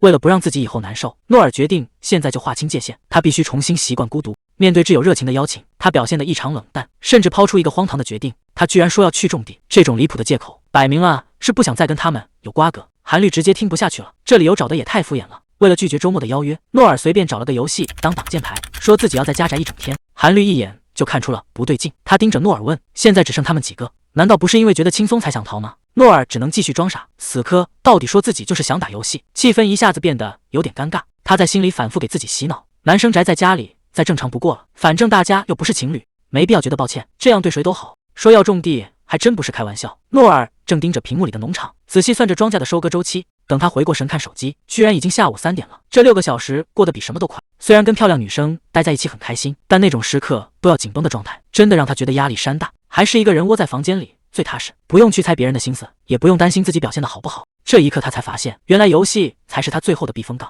每个人都有适合自己的活法，在美女面前装酷，那是帅哥才干的事。对诺尔来说，这种宅在家的舒服比什么都强。可就在他最安逸的时候，手机突然震了一下，是挚友发来的照片。看着照片里笑得灿烂的2个女生，还有那句一起喝酒的邀请，他彻底定住了。刚才还说要享受孤独，现在心里却开始打退堂鼓，这打脸来得也太快了。也许晚上一起喝杯酒也不错。诺尔最后还是狠下心，在手机上敲出了拒绝的话。他告诉自己，这个周末必须一个人过，只有这样才能找回那种独居的感觉。可真当他一个人对着电脑，心里却开始不是滋味。他忍不住去想，那2个女生现在肯定玩得很开心，如果自己也在现场，气氛会不会完全不一样？就在他打算关机睡觉，逃避这种酸溜溜的感觉时，手机突然又震了起来。看来他们并没有彻底忘了他，这下局面又要反转了。诺尔刚接起电话，挚友的声音就传了过来，开口第一句居然是在问怎么买种子。他原本以为这2个女生肯定在外面狂欢，结果闹了半天，她们竟然也在家里玩种的游戏。听着电话那头，韩律因为庄稼被叼走而大喊大叫，局面一下子变得滑稽起来。原本想躲个清静，结果现在倒好，他直接成了远程技术指导。看来这个周末他是注定要跟这块虚拟农场死磕到底了。听着挚友在电话里手忙脚乱，诺尔只能耐心的当起场外指导，手把手教他怎么在游戏里扎稻草人。本来是为了躲清静才留在家，结果现在反而聊得比平时还要起劲。看着屏幕上的游戏画面，他无奈的笑了。事情的走向已经完全超出他的预料了。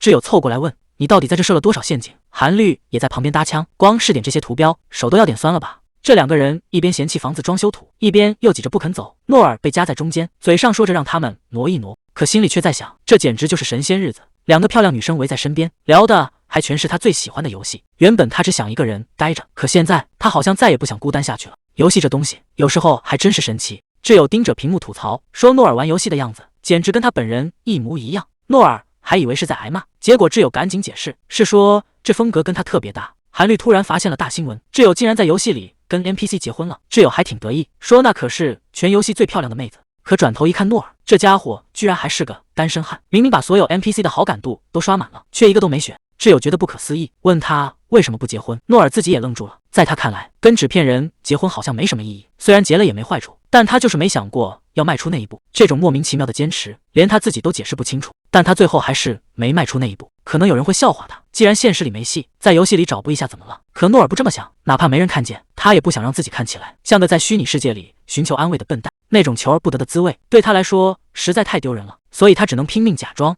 自己根本没有那些欲望，甚至连自己都给骗了。其实谁不想变帅，谁不想被人坚定的选择，谁不想成为那个受欢迎的人呢？这种藏在心底的念头，他从来不敢对任何人提起。这些念头虽然正常，但他根本不敢表现出来。挚友还在兴头上拉着他要再战3小时，连晚饭都计划好了。可诺尔心里很清楚，大家之所以愿意带他玩，只是因为他一直表现的没想法，他觉得只有这样才能守住这份脆弱的友谊。结果下一秒他直接不干了，冷不丁来了一句，这游戏我不玩了。这下韩律和挚友全傻眼了，刚才还玩得好好的，怎么说退游就退游？诺尔却一副无所谓的样，说已经玩到顶了，没意思了，该下山了。挚友气得直跳脚，明明是你把我们带入坑的，现在你居然要跑路。诺尔这波操作简直是把过河拆桥演到了极致，他摆出一副高手的姿态，说既然你们都出师了，那我就功成身退了。挚友和韩律坐在那儿，整个人都听妈了，这哪是带人入坑，这分明是把人骗进来，然后自己当甩手掌柜。结果这游戏火得离谱，连上课都有人偷偷在玩。江秉俊正埋头苦干呢，突然被老师大声点名。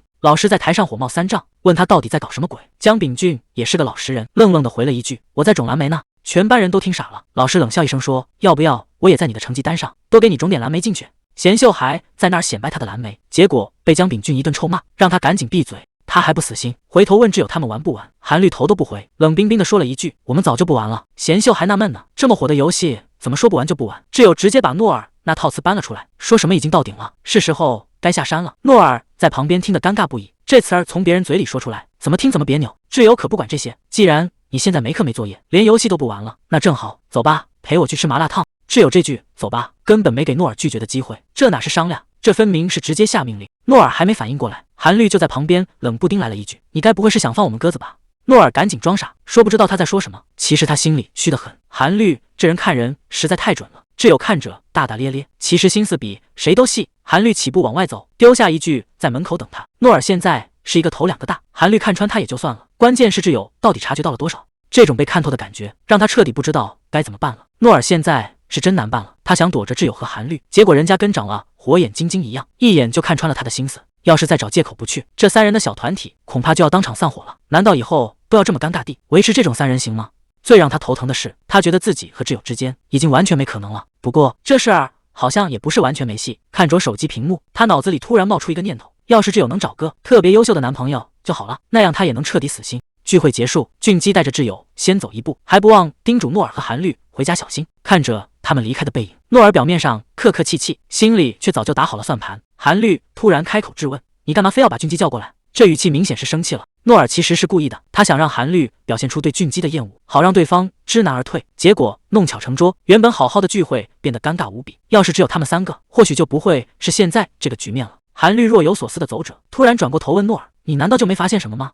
诺尔愣了一下，还没反应过来他在说什么。韩律压低声音说：“挚友在俊基面前好像一直都挺不自在的。”其实诺尔心里很清楚，他早就看出来了，不管俊基在那说什么，挚友都很少露出真心的笑容。看着那2个远去的背影，这种微妙的尴尬已经快要藏不住了。挚友这人很有礼貌，每次聊到尴尬的地方，他都会笑着把话题带过去。诺尔其实早就察觉到了，要是换了别人，这明显就是想保持距离的意思。可谁让对方是俊基呢？光看这张脸就能打80分以上，被这种级别的帅哥追求，正常女生应该都不会拒绝吧。所以诺尔一直以为挚友的那些反应只是个例外，直到韩律刚才点破了真相，诺尔才终于敢承认，其实他偶尔也会这么想，只是之前一直不敢确定。这下麻烦了，事情好像比他预想的还要复杂。看来韩律说的没错，挚友对俊基的冷淡根本就不是什么例外。诺尔这下总算敢确定了，挚友是真的觉得不自在，之前他还以为是自己看走眼了。听到这个消息，诺尔心里竟然莫名有点暗爽，这种感觉差点就藏不住了。韩律看得明明白白，挚友对他根本没那个意思，全是俊基一个人在应凑。诺尔表面上还在打圆场，说俊基这人其实还行，可他心里到底在想什么，恐怕只有他自己知道了。韩律特意叮嘱诺尔，下次要是想叫上俊基，最好先问问挚友的意见。诺尔沉默了，他知道这事儿没那么简单。转头到了学习会，挚友正对着测验题抓耳挠腮，韩律倒是大方，直接把诺尔推出来当老师。诺尔还开玩笑说要收学费，气氛看着挺轻松。可韩律心里还是有个疙瘩，他总觉得叫上俊基有点不合适，挚友却还在那儿打圆场，说人家也没做错什么，这种想拒绝又不好意思开口的样子，看着真让人焦急。诺尔觉得被误会也挺好，只要挚友觉得他在撮合，正好能给他暗恋的心思打掩护。他一边在心里安慰自己，要是挚友和俊基真成了也行。可另一边，他根本不敢想象挚友对别人动心。听到挚友亲口说他对俊基完全没那个意思，诺尔心里那块石头总算落了地，这才是他真正想要的答案。可挚友接下来的话直接让他僵在了原地。他盯着诺尔问：“你是不是答应了俊基什么？非要把我们两个凑在一起？”诺尔支支吾吾说不出话，他这出戏演得太用力，反而让挚友起了疑心，这下真的要穿帮了。诺尔还在不停地自我催眠，觉得挚友和俊基反正也没戏，他随便找了个借口想把这事翻篇。虽然嘴上说着不关他的事，可心里那股心虚劲儿怎么都压不下去。结果怕什么来什么，俊基居然一个人在这儿等着呢。诺尔整个人都愣住了，原本约好的一群人，最后竟然只剩下了俊基。看着俊基那副若无其事的样子，诺尔心里更乱了。俊基一眼就瞧出他不对劲，还问他是不是嗓子不舒服。这下麻烦了，心里的秘密要是藏不住，这场面可就彻底尴尬了。俊基终于把心里话说了出来，他躺在沙发上，语气里全是藏不住的失落。他说着友好，像真的不喜欢他。诺尔站在一旁听着这些话，心里却一点也高兴不起来。他能感觉到俊基这次是认真的。更让诺尔难受的是，俊基居然还反过来跟他道歉，说辛苦他一直帮忙撮合，结果最后还是搞砸了。这句话简直像针一样扎心。诺尔实在不知道该怎么接，只能找个借口赶紧离开。这种被信任的负罪感让他根本没法面对俊基。诺尔以前从来没相信过像俊基这种长得帅的男生会对挚友付出什么真心，他甚至自私的觉得只有长得普通的人才会真的受伤。可现在看着俊基满脸感激，还一直追问他什么时候有空，诺尔心里那道防线彻底塌了。俊基越是信任他，他就越觉得自己卑鄙。这种利用别人真心的行为让诺尔意识到他这事儿做得太不地道了，他根本没法直视俊基的眼睛。面对俊基的热情，诺尔只能低声回了一句：“明天再说吧。”他现在只想赶紧逃离现场，因为他已经不知道该怎么收场了。俊基这回是真的破防了，他一边喝酒一边问挚友为什么会讨厌我。其实他心里跟明镜似的，只是不敢承认罢了，毕竟那个眼神谁看了都会心凉。诺尔在旁边看得清清楚楚，原来俊基一直都在装傻，因为只要不把话挑明，他就能继续守在挚友身边。每当俊基卑微地问能不能带他一个的时候，没人知道他在想什么，但诺尔心里最清楚。甚至当挚友和韩律都在故意躲着俊基时，诺尔表面在安慰，心里却在偷偷看笑话。他明明可以帮俊基解释清楚，却偏偏在说话时留了一手，故意让别人对俊基产生误会，好维持这种尴尬的局面。这种阴暗的快感让诺尔自己都觉得恶心，原来他根本不是什么好人，只是个擅长伪装的混蛋。看着闷头喝酒的诺尔，俊基心里越来越没底，他忍不住问了一句：“如果我也像你这么有趣，挚友是不是就会喜欢我了？”诺尔听完只是淡淡的说：“你没必要为了谁去改变。”这话听着像是在体贴，其实他心里巴不得俊基永远这么畏缩下去。可谁能想到俊基这回竟然想通了，他低着头喃喃自语，打算最后再正式试一次，约挚友单独出来见个面。听到这个决定，诺尔一下子愣住了，事情的发展好像开始脱离他的掌控了。听着俊基在那念叨，说想最后再约挚友一次，诺尔面上不动声色，心里却只有一个念头：千万别让他去。他甚至比俊基还要紧张，因为他最担心的就是万一挚友真的心软了，那他之前做的所有努力就全都白费了。就在俊基开始打退堂鼓，骂自己太窝囊的时候，诺尔知道机会来了，只要他现在顺着话头推一把，就能让俊基彻底出局。这一句话要是说出口，俊基可能就再也回不来了。只要诺尔现在选择闭嘴，俊基很快就会彻底放弃。这本该是他最想看到的局面，但他突然开始反问自己：真的要一直这样卑鄙下去吗？为了给自己一个弥补的机会，也为了能做一个像样的人，他终于不再沉默，伸手指向了眼前的伙伴。诺尔大声对俊基说：“最后再正式约他一次吧，就这一次，把你的真心话全说出来。”这一刻，他终于亲手打破了那个阴暗自私的自己。桌上的手机突然震动，俊基终究还是发来了消息，约挚友周末单独见面。看来他这次是动真格的了。韩律在一旁试探着问：“到底去不去？”挚友却连头都没抬，直接回了2个字：“不去。”听到这个回答，坐在一旁的诺尔低下了头，他用力抓紧了自己的衣角，在开口说话之前，必须先让心情平复下来。可还没等大家缓过神，韩律突然盯着挚友问：“咱们的关系应该挺好吧？”这话听着明显话里有话，气氛一下子变得更微妙了。诺尔一直都在担心那些会搞砸一切的真心话，万一哪天不小心说漏嘴，现在的平衡就会彻底崩塌。他用力握住手，试图压制住内心那股阴暗的冲动。其实他拼命撮合俊基和挚友，根本不是为了成全别人，而是为了救赎他自己。他想通过这种方式证明自己不是一个被私欲控制的卑鄙小人。他看着挚友，终于还是把心里话说了出来。他说自己很贪恋三个人现在的状态，如果挚友真的和俊基在一起了，这种平衡就再也回不来了。所以他承认了，内心深处其实一点都不希望他们在一起，他只想做一个正直的人，而不是一个被自私欲望左右的胆小鬼。韩律还在不停的辩解，他说自己虽然没夸过俊基，但也绝对没在背后说他坏话，事情变成这样跟他没关系。诺尔却直接打断了他，他觉得感情的事该由当事人解决，外人根本没必要瞎掺和。可话刚说完，他自己也沉默了。其实他心里很清楚，自己才是那个最自私的人。他之所以一直阻碍俊基，是因为他想把这两个女孩留在身边，这种独占欲让他感到没脸见人。为了掩盖这股阴暗的念头，他只能拼命转移话题，甚至开始违心的帮俊基说好话。诺尔最后对挚友说，如果真的给俊基一个机会，他其实是个挺不错的人。这波助攻连他自己都觉得讽刺。韩律也在一旁帮腔，他说俊基虽然反应慢半拍，但确实是个没心机的人。诺尔更是趁热打铁，劝挚友就当是相信他，去见俊基一面吧。谁也没想到挚友竟然真的松口了，他平静地说，好，我去见他。听到这句话，诺尔整个人都僵住了。他明明那么喜欢挚友，却亲手把他推向了别人，这种违心的滋味比什么都难受。俊基提前到了约会地点，心里却一点底都没有，只能给诺尔打电话求助，说自己是来见挚友的。诺尔在电话那头调侃说，他明明比谁都了解挚友，干嘛还要来问自己？俊基沉默了半晌，低声回了一句，我只是他的普通朋友。其实他很清楚，只有听着好哥们的声音，他那颗乱跳的心才能稍微平静一点。俊基这次下定了决心，绝对不能再把事情搞砸了。挂掉电话那一刻，他觉得自己终于想通了。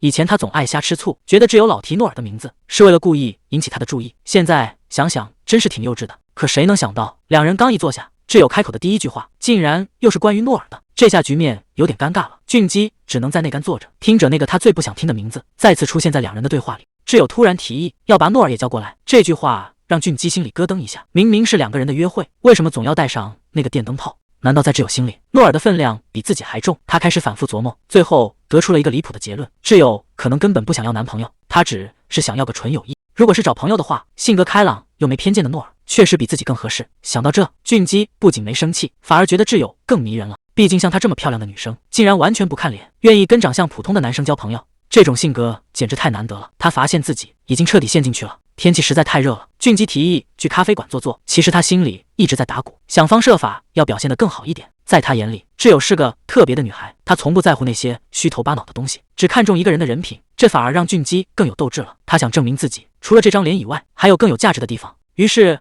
他试着提起了那个游戏，果然像诺尔说的那样，一聊到这个，挚友整个人都亮了起来。看着他滔滔不绝的样子，俊基总算松了一口气。看来诺尔给的情报还真是挺靠谱的。俊基忍不住感叹，诺尔这家伙确实是个天才，一边玩游戏还能一边当学霸。挚友也跟着点头，觉得诺尔不仅聪明，还特别会说话。他突然有点好奇，这两个性格完全不同的人当初是怎么玩到一起的。俊基笑了笑，思绪回到了大一那年的聚会。那时候他刚从釜山过来，人生地不熟，一个人孤零零地坐在角落里。就在他觉得最尴尬的时候，是诺尔主动走向了他。诺尔就是那种人，总能在别人最需要的时候出现。也就是从那一刻起，两人的缘分正式开始了。俊基接着夸奖说，诺尔平时看着挺害羞，关键时刻却特别放得开，总能把气氛搞得很热闹。挚友笑着点头，他最喜欢听诺尔讲笑话了，不仅幽默，还从来不会让人感到难堪。俊基嘴上说着也喜欢诺尔，心里却有点不是滋味。他突然意识到，如果没有诺尔这个话题，两人可能早就没话说了。虽然靠朋友助攻才拉近距离，让他觉得有点没面子，但只要能跟挚友多待一会儿，这些似乎也没那么重要。就在他胡思乱想的时候，挚友突然好奇地问，听说你是从釜山过来的，怎么一点口音都没有呀？看着挚友开心的样子，俊基心里已经有了打算，接下来他们之间就会有更多共同话题，甚至是只属于两个人的小秘密。俊基笑着说，幸好在遇见你之前，我就已经把口音改掉了，不然现在肯定会很尴尬。关于喜欢这件事，他决定还是先放一放，万一现在表白弄巧成拙，两人的关系可能又会回到原点。现在的他只想就这样慢慢的一点点拉近彼此的距离。而另一边的诺尔正看着手机沾沾自喜，看来这次的情报非常有用，事情正朝着预想的方向发展。作为这次行动的幕后功臣，他已经开始期待那顿打印好的牛排大餐了。诺尔盯着手机，心里却乱成了一团。他其实一直在等一个坏消息，一个能让他不再愧疚，甚至能让他得偿所愿的消息。他甚至阴暗地幻想过，如果挚友和俊基没戏了，局面是不是就会对他更有利？可这种自私的想法让他觉得自己卑微到了极点。就在这时，挚友兴冲冲地跑了过来，他笑着对诺尔说，你说的没错，俊基哥人真的特别好。这句话就像一盆冷水，把诺尔彻底浇醒了。他整个人僵在原地，半天说不出话来。他从来没想过，这两个人竟然真的成了，或者说他根本就不愿意相信事情会朝着这个方向发展。他原本以为挚友会说出一些不一样的话，可现实却给了他最沉重的一击。诺尔沉默了，他甚至卑微的希望俊基之前感受到的那些暧昧，通通都只是幻觉。可看着眼前的挚友，他还是强撑着挤出一个笑脸，轻声说：“看吧，听我的准没错。”手不自觉地抓紧了裤脚，这种感觉最讽刺。偏偏在希望彻底破灭的时候，才发现他曾经有多强烈。挚友认真的感慨，这次确实学到了教训，以后再也不随便评价别人了，自己也该好好反省一下。看着挚友灿烂的笑容，诺尔只能配合着点头。挚友开心的道谢，说这一切全靠他的帮忙，一切似乎都回到了正轨。可只有诺尔知道，这种所谓的正常代价到底有多大。挚友笑着说：“谢谢你的说，这下可帮我省了一大笔钱。”俊基摆摆手：“不用这么客气。”挚友挥了挥手：“那咱们课上见。”其实这次见面全是诺尔在背后牵线，俊基只是想还只有一个人情，可一想到对方是冲着相亲来的，他心里就一点也高兴不起来。挚友心里很清楚，诺尔既然明知道会尴尬，还是坚持这么做，那他一定有非做不可的理由。毕竟诺尔曾经亲口承认，他想把大家全都留在身边，是他的自私在作怪。挚友反复念叨着这句话，他以前从来没想过诺尔居然会有这种念头。以前不管是他还是韩律提议聚会，诺尔总是默默跟着，挚友还以为他只是在迁就大家，可谁能想到诺尔竟然想过要独占这份友谊。那天他的眼神，挚友到现在都忘不掉。挚友越想越觉得不对劲，诺尔当时的样子不像在撒谎，可他为什么要突然改变主意？明明三个人一直在一起挺好的，他为什么非要撮合我和俊基？挚友突然愣在原地，如果我真的和俊基在一起了，那诺尔就能和韩律单独相处了。回想起以前的点点滴滴，诺尔好像一直都在找机会，想和韩律单独待在一起，原来这才是他真正的目的。挚友以前一直想不通，诺尔为什么要躲着自己，现在他终于明白了，诺尔根本不是在躲避，他只是想和韩律单独相处。难怪诺尔之前要撒谎，明明没有作业要赶，却非要找借口留下来，其实就是为了陪在韩律身边。挚友停下脚步，一个惊人的真相浮出水面，原来诺尔喜欢的竟然是韩律。如果真是这样，那之前发生的一切就全都能解释通了。挚友觉得自己简直太迟钝了，这么明显的事情，他居然到现在才看出来，真是迟钝的让人无语。既然已经知道了真相，现在悄悄退出还来得及，没必要再硬凑进去了。从今以后，还是尝试一个人待着吧，反正以前也是这么过来的，一个人也挺好。就在这时，诺尔推门走进教室，看着正在忙碌的俊基问：“选修课刚下课吗？”看似平静的校园生活，其实每个人心里都藏着不为人知的秘密。诺尔推门走进教室，看着屋里的俊基和挚友，心里忍不住犯嘀咕：这两个人到底谈得怎么样了？看俊基这副淡定的样子，难道他们最后决定只做朋友？如果是这样，那俊基看起来倒是一点也不难过。诺尔虽然满肚子好奇，但最后还是忍住没开口。反正不管发生了什么，以后都和他没关系了。虽然现在看到挚友，心里还是会觉得有点堵，但他相信只要时间够久，这些感觉迟早都会翻篇。只要等下一个让他心动的人出现，一切都会好起来的。就在这时，旁边突然传来一个声音：“嘿，诺尔！”诺尔正想着要彻底放下挚友，韩律就推门走了进来，笑着跟他打了个招呼。就在这时，俊基也站起身准备离开，他主动叫上挚友，两个人打算结伴去上选修课。看着他们离开的背影，诺尔并没有像以前那样难受，他的注意力反而被留下的韩律吸引了。挚友临走前还不忘跟韩律约好课上见。教室里一下子安静了下来，诺尔盯着眼前的韩律，嘴里下意识地念出了他的名字。也许那个能让他翻篇的人已经出现了。诺尔正和韩律走在一起，韩律随口提议去便利店转转，结果一抬头正好撞见了挚友，这下气氛瞬间变得有点微妙。诺尔在心里不停地提醒自己，要表现得自然一点，就像平时那样就行。可结果呢？明明两个人都对上眼神了，诺尔却像没看见一样，直接从挚友身边走了过去。挚友站在原地，整个人都懵了。刚才明明已经四目相对了，为什么他连个招呼都不打，就这样直接擦肩而过？这种刻意的冷淡，反而让局面变得更加尴尬。谁也不知道他心里到底在想什么。挚友看着那个远去的背影，一个念头突然冒了出来：难道说诺尔现在是在故意躲着他吗？以前那个总是围着他转的人，居然真的打算彻底划清界限了，连个眼神都不愿意再多给。这种突如其来的无视，让挚友一时间根本没法接受。看来他们之间的关系，这下是真的要变天了。以前女生见了他都绕道走，唯独挚友是个例外。可现在，连他也开始故意躲着自己了。这一切的改变，好像都是从挚友见到俊基开始的。难道是自己当初太强求了，还是俊基私下说了什么？跟那种大帅哥待在一起，确实比跟他这种人有意思多了。或许在挚友眼里，他这个诺尔已经变得可有可无了。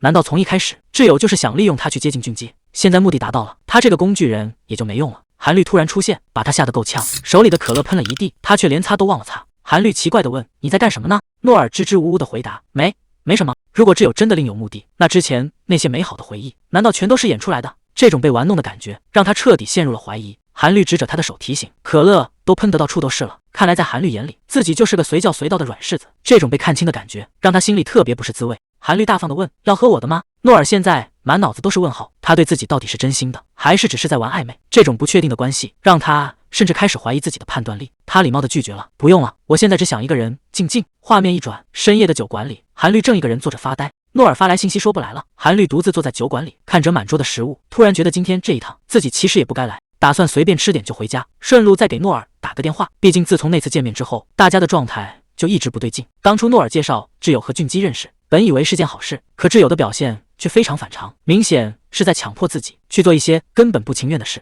最近这段时间，挚友甚至开始躲着大家，每次看到挚友这种态度，诺尔整个人都会僵在原地，气氛压抑的让人喘不过气。韩律也试着问过原因，可挚友总是笑着说没事，这种刻意的隐瞒反而让真相变得更让人心里没底。有时候明明大家都在一起，却感觉中间隔了一堵墙。虽然一直告诉自己没必要什么事都互相分享，但心里还是觉得有点难受。看着挚友在那边笑得那么开心，韩律却怎么也融入不进去。这种热闹是别人的，自己手里只有冷掉的饮料。挚友起身说：“我先出去一下。”看着他离开的背影，韩律一句话也说不出来。这种距离感到底什么时候才能消失？挚友一个人坐在长椅上，周围的热闹好像都跟他没关系。直到韩律慢慢走过来，挚友笑着打招呼：“玩得开心吗？”挚友直接切入正题：“诺尔怎么没来？”韩律解释说：“他身体不太舒服，所以今天就先回去了。”韩律坐到他身边，语气里带着试探：“你们两个是不是出什么事了？”挚友愣了一下，反问道：“我和诺尔吗？”韩律盯着他的眼睛说：“没出什么事吗？那为什么感觉怪怪的？”挚友赶紧否认：“没有啊，完全没出事。你怎么突然这么问？”这种刻意的掩饰反而让气氛变得更尴尬了。韩律心里很清楚，这两个人之间绝对有问题。韩律决定不再绕圈子，他看着挚友开门见山：“也许是我的错觉，但最近你好像一直在躲着我们。”挚友沉默了半晌，才小声回了一句：“没这回事。”韩律还没来得及再问，挚友却突然低下了头，语气里满是无奈和委屈：“韩律，你为什么会这么迟钝？”韩律一下子愣住了，还没等他反应过来，挚友已经凑到了他面前，死死盯着他的眼睛：“你就真的什么都感觉不到吗？”这一句话让原本尴尬的气氛瞬间变得火药味十足。这话说的没头没脑的，韩律听得一头雾水，完全不知道挚友到底想表达什么。看着挚友那副样子，韩律心里其实挺无奈的。明明旁观者清，怎么当事人反而像个糊涂蛋？挚友突然伸手搭住他的肩膀，低声说了句：“对不起。”他说自己是不是太没眼力见，总是在不该出现的时候凑过来。韩律一句话也接不上，只能沉默地看着他。挚友却突然笑了，他说：“其实你心里都明白吧，但有些话你必须先亲口告诉我才行。”这下轮到韩律没词了，这种心照不宣的试探最让人招架不住。大半夜的，韩律突然给诺尔打了个电话，聚会还没散场，他居然已经一个人提前离场了。他说没他在场，这酒喝着真没意思。诺尔却在那装糊涂，开口就问挚友去没去。韩律心里跟明镜似的，知道他这是在打听情报呢，干脆直接告诉他。挚友也觉得聚会挺无聊，被识破心思的诺尔还在嘴硬，韩律却突然笑了，他说：“以后你不用再这样做了。”诺尔还没反应过来，韩律就直接把话挑明了。他说他总喜欢一个人硬扛，在别人面前却非要装没事。诺尔还在那极力否认，韩律却早就看穿了一切，他干脆使出了杀手锏，提到了挚友私下说的话。既然你还是不肯承认，那这些话就没必要告诉你了。这下诺尔彻底坐不住了，追着问到底说了什么。想听实话可以，但必须先老实交代。诺尔这下是真的纠结了，这关看来是没那么好过。韩律在电话里步步紧逼，他觉得诺尔肯定也感觉到了，但对方迟迟没有回应，这让他心里突然有点没底，是不是自己逼得太紧了？虽然没必要什么事都交代清楚，但这种被推开的感觉还是让他心里特别难受。他不明白自己为什么会这么在意。韩律终于说出了真心话，他害怕诺尔会像挚友一样，毫无征兆的从他的世界里消失，害怕所有人最后都会离他而去。听到这些，诺尔整个人都愣住了，他赶紧开口解释，事情根本不是他想的那样。行了行了，韩律终于打算说出那个离谱的真相。他说挚友最近确实在躲着他们，而且不只是躲着诺尔，是连他也一起躲了。但这并不是因为讨厌，而是挚友产生了一个巨大的误会，他居然觉得诺尔喜欢的人是韩律，为了不当电灯泡，挚友才故意给他们腾地方。诺尔听完直接没话说了，到底是什么事能让他产生这种错觉？韩律笑着调侃，谁知道呢，没准你真的做过什么让人误会的事。这逻辑简直离谱到了极点。韩律最后叮嘱诺尔，下次再遇到这种事，先去把真相搞清楚，别总是一个人在这瞎琢磨。挂了电话，诺尔心里五味杂陈，原来在挚友心里，他一直都是那个重要的好朋友，根本没有什么新欢，也没有谁取代了谁。虽然这变相确认了对方对他真的只是友情，但诺尔更觉得惭愧，自己居然把朋友想得那么坏。无论是挚友还是韩律，其实都在真心待他，尤其是韩律刚才说的那些话，让他现在都没法平静，他整个人都乱了。这种感觉让他根本没法冷静下来。也许对方只是把他当朋友，但这份关心是真的。无论是挚友还是韩律，其实一直都在温柔的对他，可他总是习惯把人往坏处想，总觉得这样就能保护自己不受伤。这种自以为是的防御，现在看来真的很差劲。如果误会继续下去，韩律肯定也会觉得不自在。看来是时候先去找挚友把话说清楚了。食堂大妈一见到俊基，就像见到了老熟人，还打趣问他最近是不是忙着约会呢。俊基赶紧笑着解释，说两人只是普通朋友。挚友在旁边听着，心里难免有些嘀咕。当初提议只做朋友的时候，俊基答应的那叫一个干脆利落，看来他对自己可能真的没那份心思。不过转念一想，现在这样也挺好，起码不用一个人冷冷清清的吃饭，有他在身边陪着，总比孤零零的一个人强。就在两人准备找位子时，挚友突然停了下来。不远处的餐桌旁坐着的竟然是诺尔，他怎么一个人在那发呆？挚友一抬头，整个人直接定在原地。他赶紧拉住俊基，想去远一点的地方坐。俊基这个木头根本没看出来气氛不对，还在那一个劲的问为什么。这下可把挚友急坏了。就在这时，诺尔竟然主动开口，邀请他们一起坐下，这完全超出了挚友的预料。他下意识想逃跑，甚至连俊基的名字都叫错了。可还没等他迈开腿，手腕就被一只手死死扣住。就在挚友准备离开的时候，诺尔突然伸手拦住了他。他低声说：“我有话想对你说，就这一次，留下来和我们一起吃吧。”现在的气氛简直尴尬到了极点，周围的人都在小声议论，好奇这三个人到底是什么关系。诺尔心里特别不是滋味，觉得自己就像个死缠烂打的变态，非要插在挚友和俊基中间，哪怕再丢人，诺尔也必须在这里拦下挚友，因为在他心里，维护和韩律的关系才是头等大事。他低声道歉，却坚持要和挚友谈谈，就算被全食堂的人笑话，他也认了。为了不和韩律疏远，他已经顾不上什么面子了。诺尔最后还是鼓起勇气，提议和挚友一起走。走在林荫道上，他努力想让气氛轻松一点，笑着说其实也没什么大事。可话刚出口，他又忍不住在心里纠正，或许接下来的话真的很重要。诺尔终于打算开门见山了，他直接告诉挚友，自己对韩律根本没有那种感觉。他承认之前的行为确实容易让人误会，甚至觉得自己看起来像个心怀鬼胎的混蛋。但他接下来的话却意味深长，只有在看到希望的时候，人的心才会产生动摇。诺尔试探着问挚友，到底有没有听懂他的意思？挚友虽然嘴上答应的痛快，心里却觉得被小看了。诺尔赶紧解释，说自己对韩律只是单纯的欣赏，只想和他一直当好朋友。但他真正担心的是怕别人说他这种人居然喜欢韩律，他怕韩律会因为这种传闻感到丢脸或者为难。诺尔终于把话挑明了，他觉得像韩律那样优秀的人，肯定不希望和他这种人扯上关系，这就是他最担心的事，所以他才特意找挚友私下谈心，想把误会彻底解开。他最后甚至放了狠话，如果自己都解释到这个份上了，挚友还要继续误会的话，那他可就真的要生气了。看到挚友被吓得不轻，诺尔赶紧笑着打个圆场，说自己其实并没有真的生气。等挚友点头表示理解后，他才总算松了一口气，甚至还主动开始找补。想到中午那顿饭吃的确实尴尬，他提议之后再找机会聚聚。看来这一夜总算是翻过去了。挚友坐在教室里，越琢磨越觉得不对劲，他实在搞不明白诺尔为什么会那样想自己。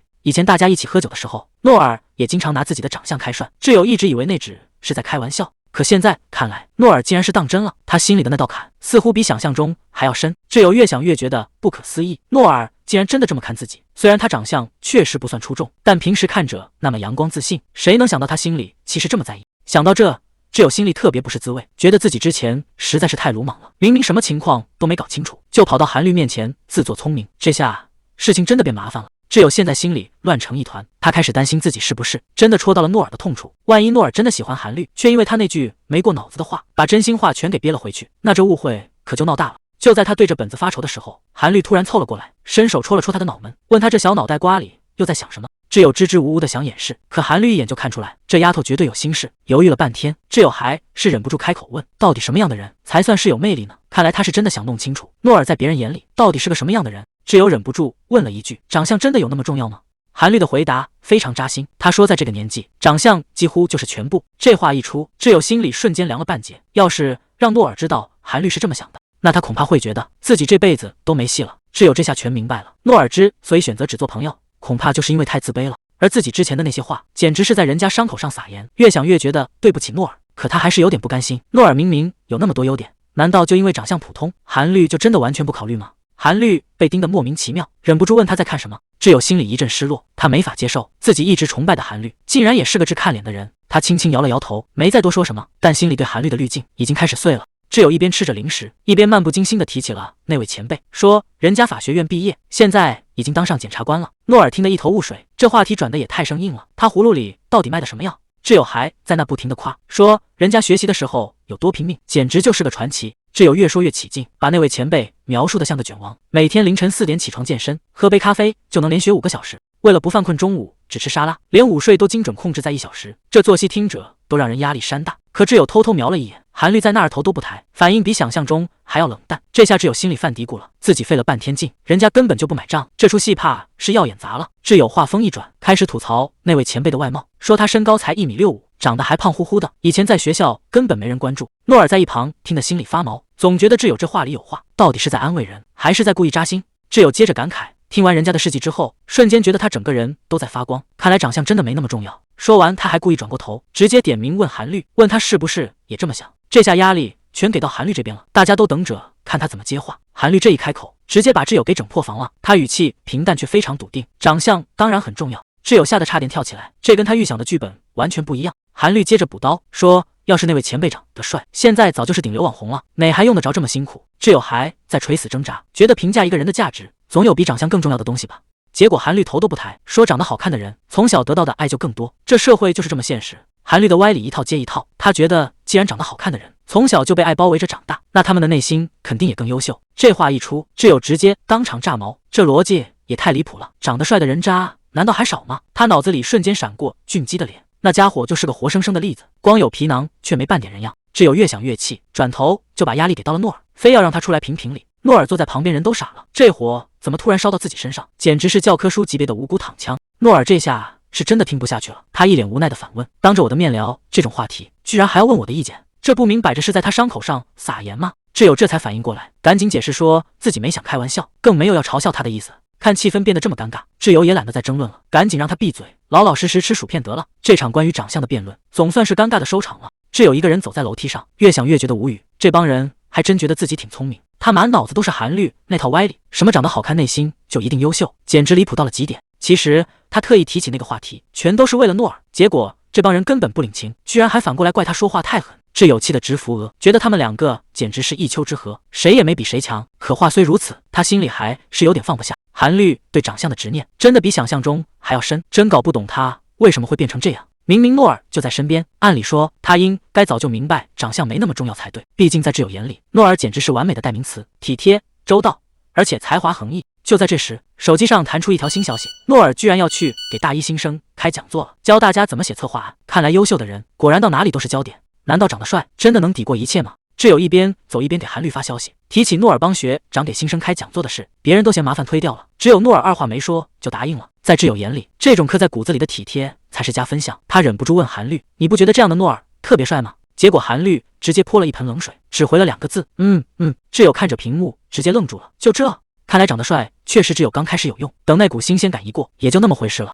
挚友觉得长相这东西看2次就腻了，真正吸引人的还是性格。他忍不住又给韩律发消息，提起昨天吃饭的事。当时韩律结账发现卡刷不了，尴尬的完全下不来台，是诺尔主动走过去，不动声色地递出了自己的卡，帮韩律解了围。这种聪明又体贴的举动，在挚友眼里简直帅爆了。可韩律的反应却冷淡的要命，只回了一个对字。挚友这下彻底没话说了，难道在韩律眼里，诺尔除了那张脸就没别的优点了吗？结果韩律反手又回了一句，你干嘛突然跟我说这些？挚友还是不死心，非要证明诺尔的魅力。他直接回消息说，就是觉得诺尔这人挺帅的。结果韩律接下来的话差点没把挚友气疯，他慢悠悠的回了一句，我还以为。这话只说了一半，但杀伤力简直拉满。挚友看着屏幕，整个人都要炸了，这不明摆着是在阴阳怪气吗？这下两人的天算是彻底聊死了。韩律那句没说完的话让挚友彻底无语了，明明平时挺聪明的一个人，怎么偏偏在这件事上犯糊涂？挚友觉得韩律完全想偏了，他根本还没发现诺尔真正的价值，除了长相绝对有更重要的东西。说白了就是因为太熟了，韩律已经习惯了这种朋友关系，反而看不清诺尔到底有多优秀。挚友越想越觉得没劲，自己在这儿激动了半天，结果人家根本没当回事，真是让人头大。他觉得韩律完全就是个木头，平时看着挺机灵，关键时刻只会耍嘴皮子，根本就不开窍。挚友越想越气，干脆停下脚步，对着远处的夕阳大喊，韩律你这个大笨蛋。此时正在看书的韩律莫名其妙的挠了挠头，总觉得有人在背后骂自己。贤秀正为了学分发愁，要是这门课拿不到优，绩点可就彻底没救了。另一位同学却直接泼了盆冷水，说这门课全看小组作业，而且第一名早就没悬念了，毕竟由诺尔在场，其他人基本就是陪跑的份。贤秀听完更郁闷了，求学霸给普通人留条活路，别把好成绩全都占了。同学倒是看得挺开，劝他干脆认命吧，有些人的大脑构造从一开始就跟咱们不一样。贤秀在那一脸崇拜，说没想到大学里竟然有诺尔这种天才。挚友听了直接反驳，说他哪是什么天才，纯粹是努力到了变态的程度，哪怕只是做一张幻灯片，他都会为了细节死磕到底。贤秀听了还不服气，觉得自己平时也没少花心思。挚友却摇了摇头，说两人的思考维度根本不在一个层次，他连观众的第一眼看哪，视线接下来往哪移都算好了，这种极致的细节控才是他真正恐怖的地方。诺尔这下真的愣住了，明明只是合作过几次，挚友怎么会对他了解的这么深？连他做幻灯片时的那些细节，竟然全被这姑娘看在眼里。为了缓解尴尬，他赶紧转移火力，吐槽贤秀整天不务正业，脖子都快因为打游戏废了。挚友在一旁默默看着，心里却很清楚，诺尔这种人最可怕的地方就在于，不管做什么，他都能做到极致，哪怕是打游戏，他也是个不折不扣的高手。挚友现在简直成了诺尔的亲妈粉，连他玩游戏厉害这种事都要拿出来显摆一遍。大家伙儿实在听不下去了，纷纷调侃他别再到处安利自家孩子了。挚友却一脸认真，觉得诺尔身上还有更厉害的秘密，甚至还想拉着韩绿一起作证。其实诺尔心里美滋滋的，甚至还想听他多夸几句，但看大家都没什么兴趣，只能强行让自己表现得淡定点。他本来还想继续维持那个高冷天才的人设，结果被贤秀一打岔，这帅士1秒钟都耍不下去了。本来一切都好好的，结果全被挚友给毁了。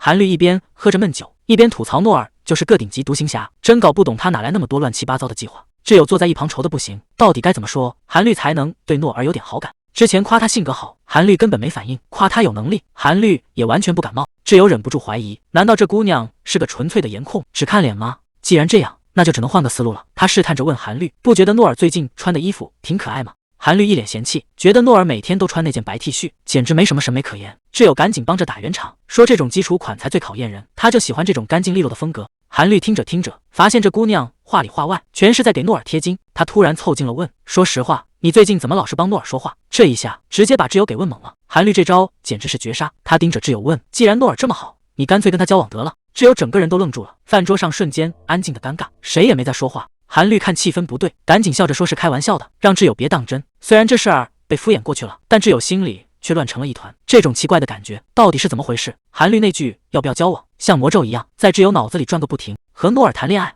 这种事，以前压根就没往那方面想过。可仔细想想，诺尔确实是个很好的人，跟他在一起总是特别放松，遇到什么好玩的事，第一反应就是想告诉他。要是他没空见面，心里还会觉得空落落的。可如果这就是喜欢，那下一步又该怎么办呢？挚友现在整个人都不好了，在床上翻来覆去睡不着，满脑子都是那些乱七八糟的想法。他在心里不停地提醒自己，诺尔又没说喜欢他，人家可能压根就没那个意思，全是自己在这一厢情愿。明天到了学校，大家还是各走各的路，继续当普通朋友就行了。可话虽这么说，手里的枕头却越抱越紧，这漫漫长夜怕是注定要失眠了。听说如果问一个走路顺畅的人，你是怎么迈腿的，那他以后可能连路都不会走了。诺尔把咖啡递过来，轻声说了一句，给你的咖啡。挚友现在就是这种感觉，原本再自然不过的动作，现在却怎么看怎么别扭。以前他递杯子的时候，也会像现在这样故意避开手指的接触吗？这种刻意的距离感，反而让气氛变得更奇怪了。他现在说话，居然会一直盯着我的眼睛吗？诺尔把咖啡推过去，随口问了一句，是冰美式没错吧？挚友现在的脑子已经乱了，他以前也是这么说话的吗？还是说这种待遇只有我才有？越是想弄清楚，就越是记不起以前的细节。诺尔终于察觉到了不对劲，疑惑地问，你怎么了？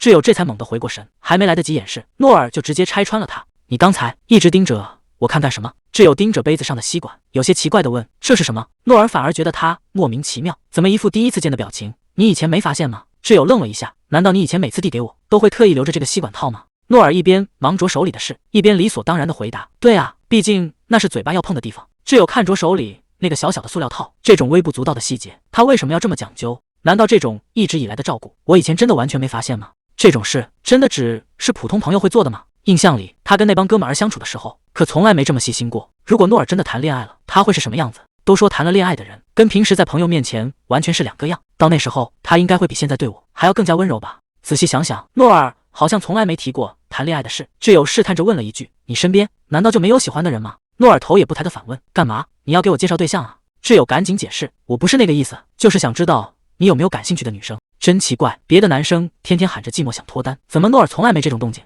难道看到别人成双成对，他一点都不羡慕吗？诺尔沉默了一会儿，突然叫了他的名字，挚友。就在挚友以为他要坦白什么的时候，诺尔使出了杀手锏，现在是聊这个的时候吗？你的作业到底写了多少？到底动笔了没有？这一盆冷水扣下来，暧昧气氛瞬间全没了。诺尔这下彻底开启了唐僧模式，对着挚友就是一顿疯狂输出。作业写了吗？这可是要算进期末成绩的。挚友听的耳朵都要起茧子了，本来还想聊点浪漫的，结果全被作业给毁了，真是扫兴到了极点。这家伙到底是怎么回事？难道脑子里除了学习，就真的没有一点别的心思吗？就在这时，同学推门走了进来，诺尔一开口就是老阴阳师了。哟，这不是那新婚小夫妻吗？挚友赶紧转移话题，问他刚才到底跑哪去了。同学现在满脑子都是女朋友，提到对方就一脸陶醉。诺尔实在看不下去了，问他天天腻在一起难道不烦吗？结果同学直接开大招，说自己完全不觉得烦，这恋爱的酸臭味让诺尔后悔问了这个问题。挚友也觉得不可思议，这两个人以前明明各玩各的，怎么就突然谈上了？而且回想起来，以前大家聚会的时候，他们两个甚至从来没挨着坐过，就在这时，躺在沙发上的那个人突然插话，说这绝对不是巧合，肯定是有人在背后布了个局。挚友听得一头雾水，到底是谁在算计什么计划？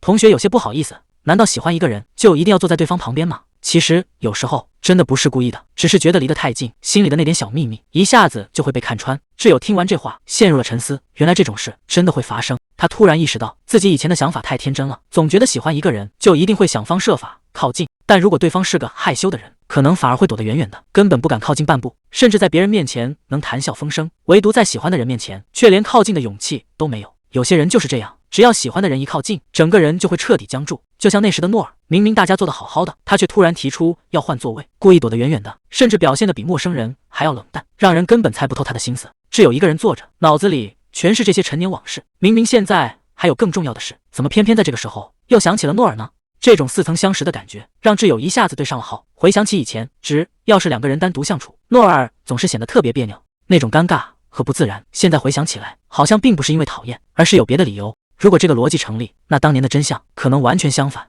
难道诺尔是因为太喜欢了，才根本不敢靠近吗？挚友还是不敢相信，这怎么可能呢？换成谁都有可能，唯独诺尔绝对没戏。就在这时，诺尔居然主动走了过来，打了个招呼。挚友还没来得及反应，旁边的贤秀突然插了一句，问诺尔报告写完没？这下麻烦了，如果不交这份报告，这学期的成绩就彻底完蛋了。挚友这才猛地想起来，比起纠结那些陈年往事，眼前的报告才是真正的危机。挚友现在真是肠子都悔青了，怎么就把这事给忘了呢？早知道当初听诺尔的话，提前把报告写完就好了，现在脑子里乱成一团，根本不知道自己在写什么。就在这时，诺尔发来了消息，问他进度怎么样了。挚友只能实话实说，连一半都没写完。没想到诺尔接下来的话简直就是救命稻草，他居然问挚友要不要看看他写的。挚友突然想起一件事，之前贤秀为了看一眼报告，简直都要给诺尔跪下了，可诺尔当时铁面无私，说万一被抓到就要拿个大鸭蛋，死活都不肯松口。怎么到了自己这儿，诺尔就变得这么大方了？这事儿越想越不对劲，难道诺尔为了帮自己，连挂科的风险都不管了吗？这已经超出普通朋友的范围了吧？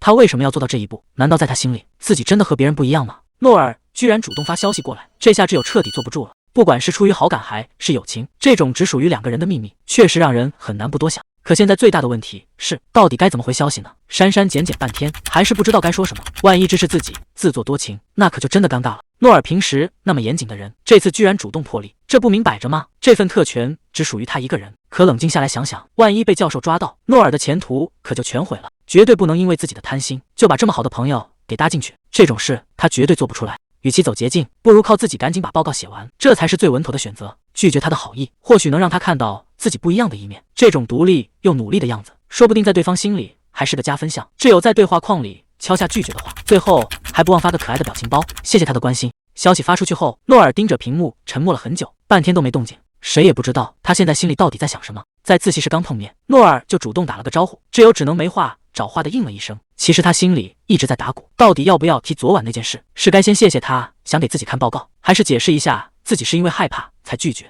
最让他想不通的是，诺尔明明跟贤秀说绝对不给看，为什么偏偏对自己区别对待呢？还没等他想出个所以然，半路突然杀出个程咬金，贤秀居然也找过来了。这下原本微妙的气氛瞬间被打破了。贤秀直接对着诺尔拜了起来，说他简直就是救世主，居然愿意把报告拿出来分享。挚友这下彻底傻眼了，原来那份所谓的特权根本不是只给他一个人的，亏他昨晚还纠结了那么久，觉得自己在他心里有多特殊。他忍不住开口质问，万一诺尔因为这事被连累挂科怎么办？诺尔却完全没当回事，觉得诺尔这种学霸肯定早就写好备用的了。这下尴尬的反而成了自作多情的挚友。俊基还在那儿不停的显摆，说挚友就是缺个像他这么靠谱的朋友。这话听得挚友心里真不是滋味，眼看就要下不来台了。挚友干脆豁出去大喊一声，就算诺尔主动要给他看报告，他也绝对不会接受，因为他根本不想看到诺尔为了帮自己而拿个不及格。这话一出，周围空气都安静了。其实诺尔心里最清楚，他当时也是挣扎了很久，才决定给挚友发那条消息。而且他并不是只对挚友特殊，他原本就打算把这份报告也给贤秀参考一下。诺尔其实是在掩人耳目，他不想让别人觉得自己是在专门给挚友开小灶，所以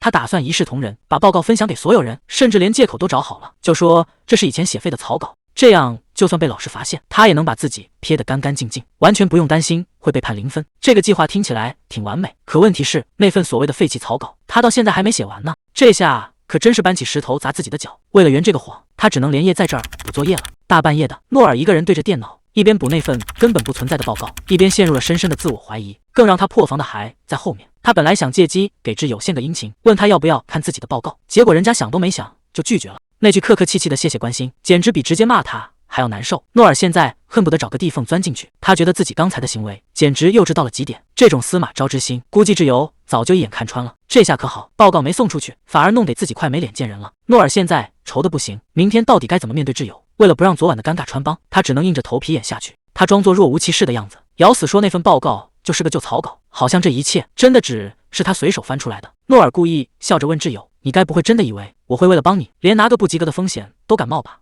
为了彻底撇清关系，他甚至还补了一刀，说当时是打算给挚友和贤秀一起看，结果只有贤秀答应了。这谎撒的，连他自己都快信了。诺尔现在只想原地失忆，刚才发生的这一切，简直就是他的大型社死现场。这种尴尬到脚趾抠地的黑历史，他恨不得立刻从脑子里彻底删掉，这辈子都不想再回想起来了。挚友点点头说：“啊，确实是这样。”虽然只有那么一瞬间，但贤秀看得清清楚楚，她的反应明显不对劲。不过还是别瞎猜了，像她这种受欢迎的女生，大概早就习惯了别人的讨好。刚才那点小尴尬，可能真的代表不了什么。仔细想想，人家说的确实没错，就算是朋友，谁会为了帮别人连成绩都不顾呢？这种大实话最扎心。挚友现在尴尬的想找个地缝钻进去，感觉自己的那点小心思全都被人看穿了。本来还以为在诺尔心里，自己多少算是个特别的存在，结果现在倒好，简直丢脸丢到家了。刚才要是能强硬的解释一下就好了，可惜现在说什么都晚了。这下到底该怎么办才好？诺尔主动打了个招呼，挚友虽然嘴上应着，但心里早就已经炸开了锅，满脑子只剩下一句话：真是气死我了。偏偏诺尔还在哪壶不开提哪壶，说自己为了照顾挚友的面子，特意没去看他的报告。这句话简直是火上浇油，挚友手里的文件夹都要捏碎了。这种话到底是怎么说出口的？难道在他眼里自己就这么差劲吗？好不容易熬到下课，俊基过来提议去吃冰淇淋，还说韩绿也会一起去。诺尔倒是答应的挺痛快，完全没发现身后的挚友，整个人都已经快要黑化了。重点根本不再说了什么，而是说话的语气。挚友现在越想越气，明明是让人尴尬的扎心话，就不能说的委婉一点吗？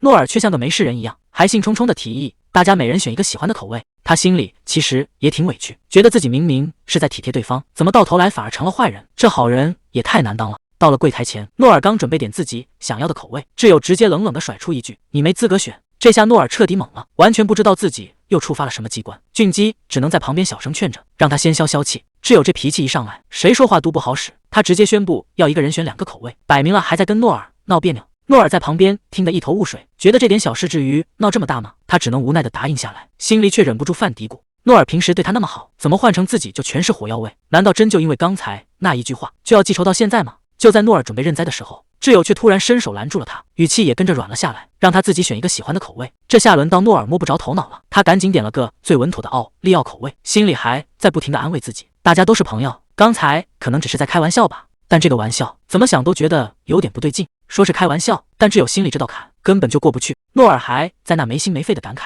说大家已经很久没像这样聚在一起吃东西了。可挚友越听越觉得委屈，这种伤人的话怎么能轻飘飘的用玩笑带过？他手里的勺子越捏越紧，既然心里不痛快，那就只能拿这桶冰淇淋撒气了。这哪是在吃东西，简直是在冰淇淋桶里打仗，每一勺都带起火气。旁边的韩绿和俊基都看呆了，原本温馨的聚餐怎么突然变得杀气腾腾？诺尔试探着问，是不是自己哪里做错了？挚友这下彻底炸了，大声反驳说根本没有，让他别在那瞎猜。其实他心里也挺纠结，觉得自己是不是太小气了？诺尔在旁边一边吃一边想，就不能稍微大方一点吗？可这种念头只闪过了1秒，挚友就彻底摆烂了。小气就小气吧，反正现在就是看他不顺眼。心里的火根本压不住，他对着冰淇淋一顿猛挖，大喊着让他别吃了。这下谁也别想好过。挚友这吃相简直是在拼命。俊基在旁边小声问韩绿，这到底是怎么了？韩绿也只能无奈的摇头，谁也不敢在这时候触眉头。以前明明没这么容易动火，要是诺尔真的做错了什么，还能当面理论个明白。可现在这种感觉，连自己都理不出头绪。诺尔坐在对面尴尬得不行，连头都不敢抬一下，管他到底是因为什么，反正现在就是火大。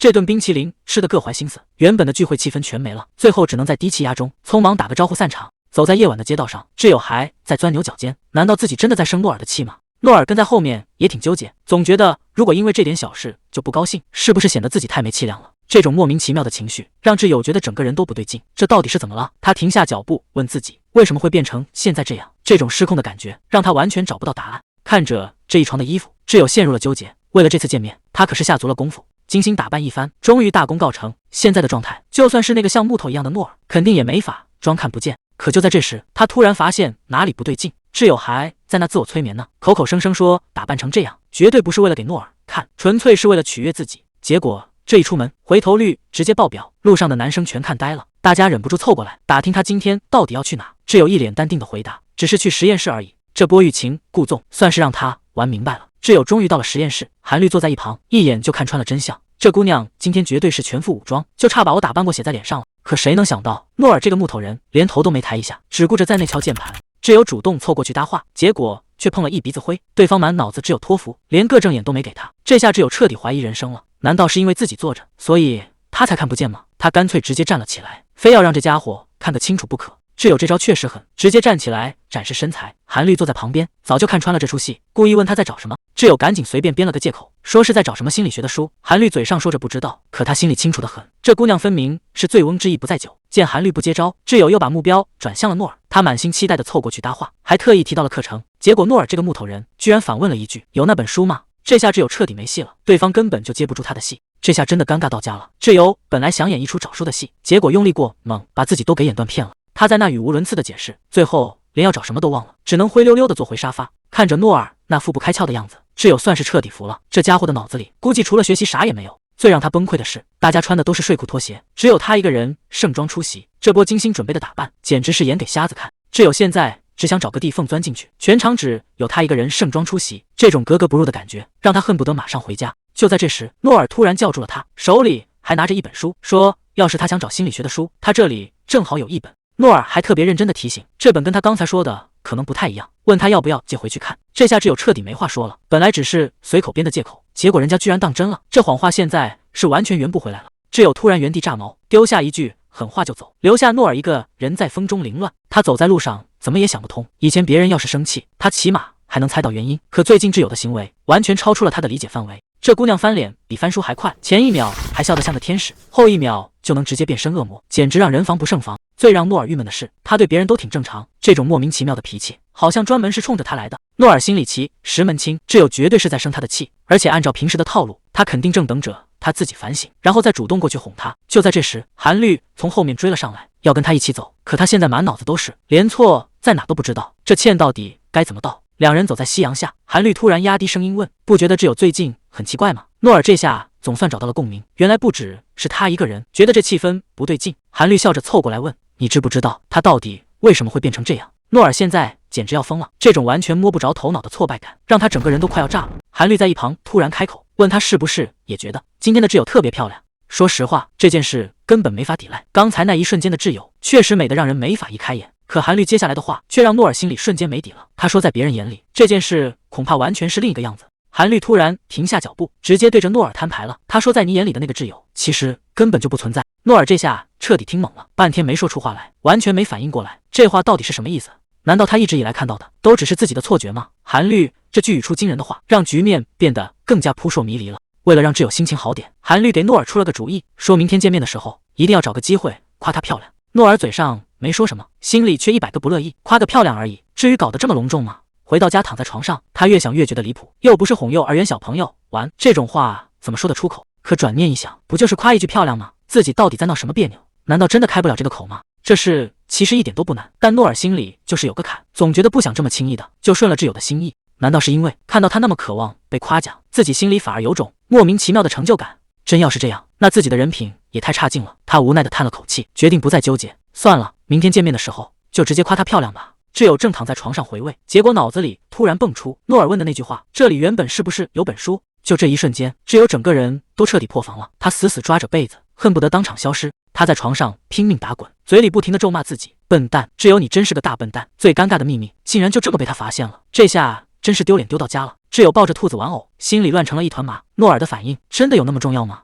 难道只要他夸一句漂亮，自己就能好受一点？不，这绝对不可能。他拼命摇着头，试图甩掉这些奇怪的想法。肯定是因为所有人都夸过他，唯独诺尔没开口，所以自己才钻了牛角尖。还是说，是因为诺尔从来不说场面话，所以他的认可才显得更有分量？挚友一个人坐在桌前，心里突然冒出一个念头：诺尔这家伙以前到底夸过谁漂亮？韩律的名字瞬间闪过，难道在诺尔心里，韩律才是那个无可替代的第一名？看着镜子里的倒影，挚友的情绪彻底跌到了谷底。原来在他眼里，自己永远只是那个第二顺位。画面一转，咖啡馆里有人开口问：“跟挚友进展的还顺利吗？”面对韩律的询问，诺尔坐在对面，半天才憋出2个字：“没有。”韩律一脸不可思议：“你都夸她漂亮了，她还没打起精神来。”诺尔低着头，小声解释：“其实我根本没说。”他觉得那种话太肉麻，平白无故夸人漂亮，气氛只会变得更奇怪。韩律听完点了点头，觉得也有道理。可紧接着，韩律突然凑到了他面前，语气里满是试探。那如果换成是我呢？如果现在你必须夸我漂亮，当我走进这家咖啡馆，你会对我说什么？这下轮到诺尔愣住了。面对韩律的步步紧逼，诺尔憋了半天，最后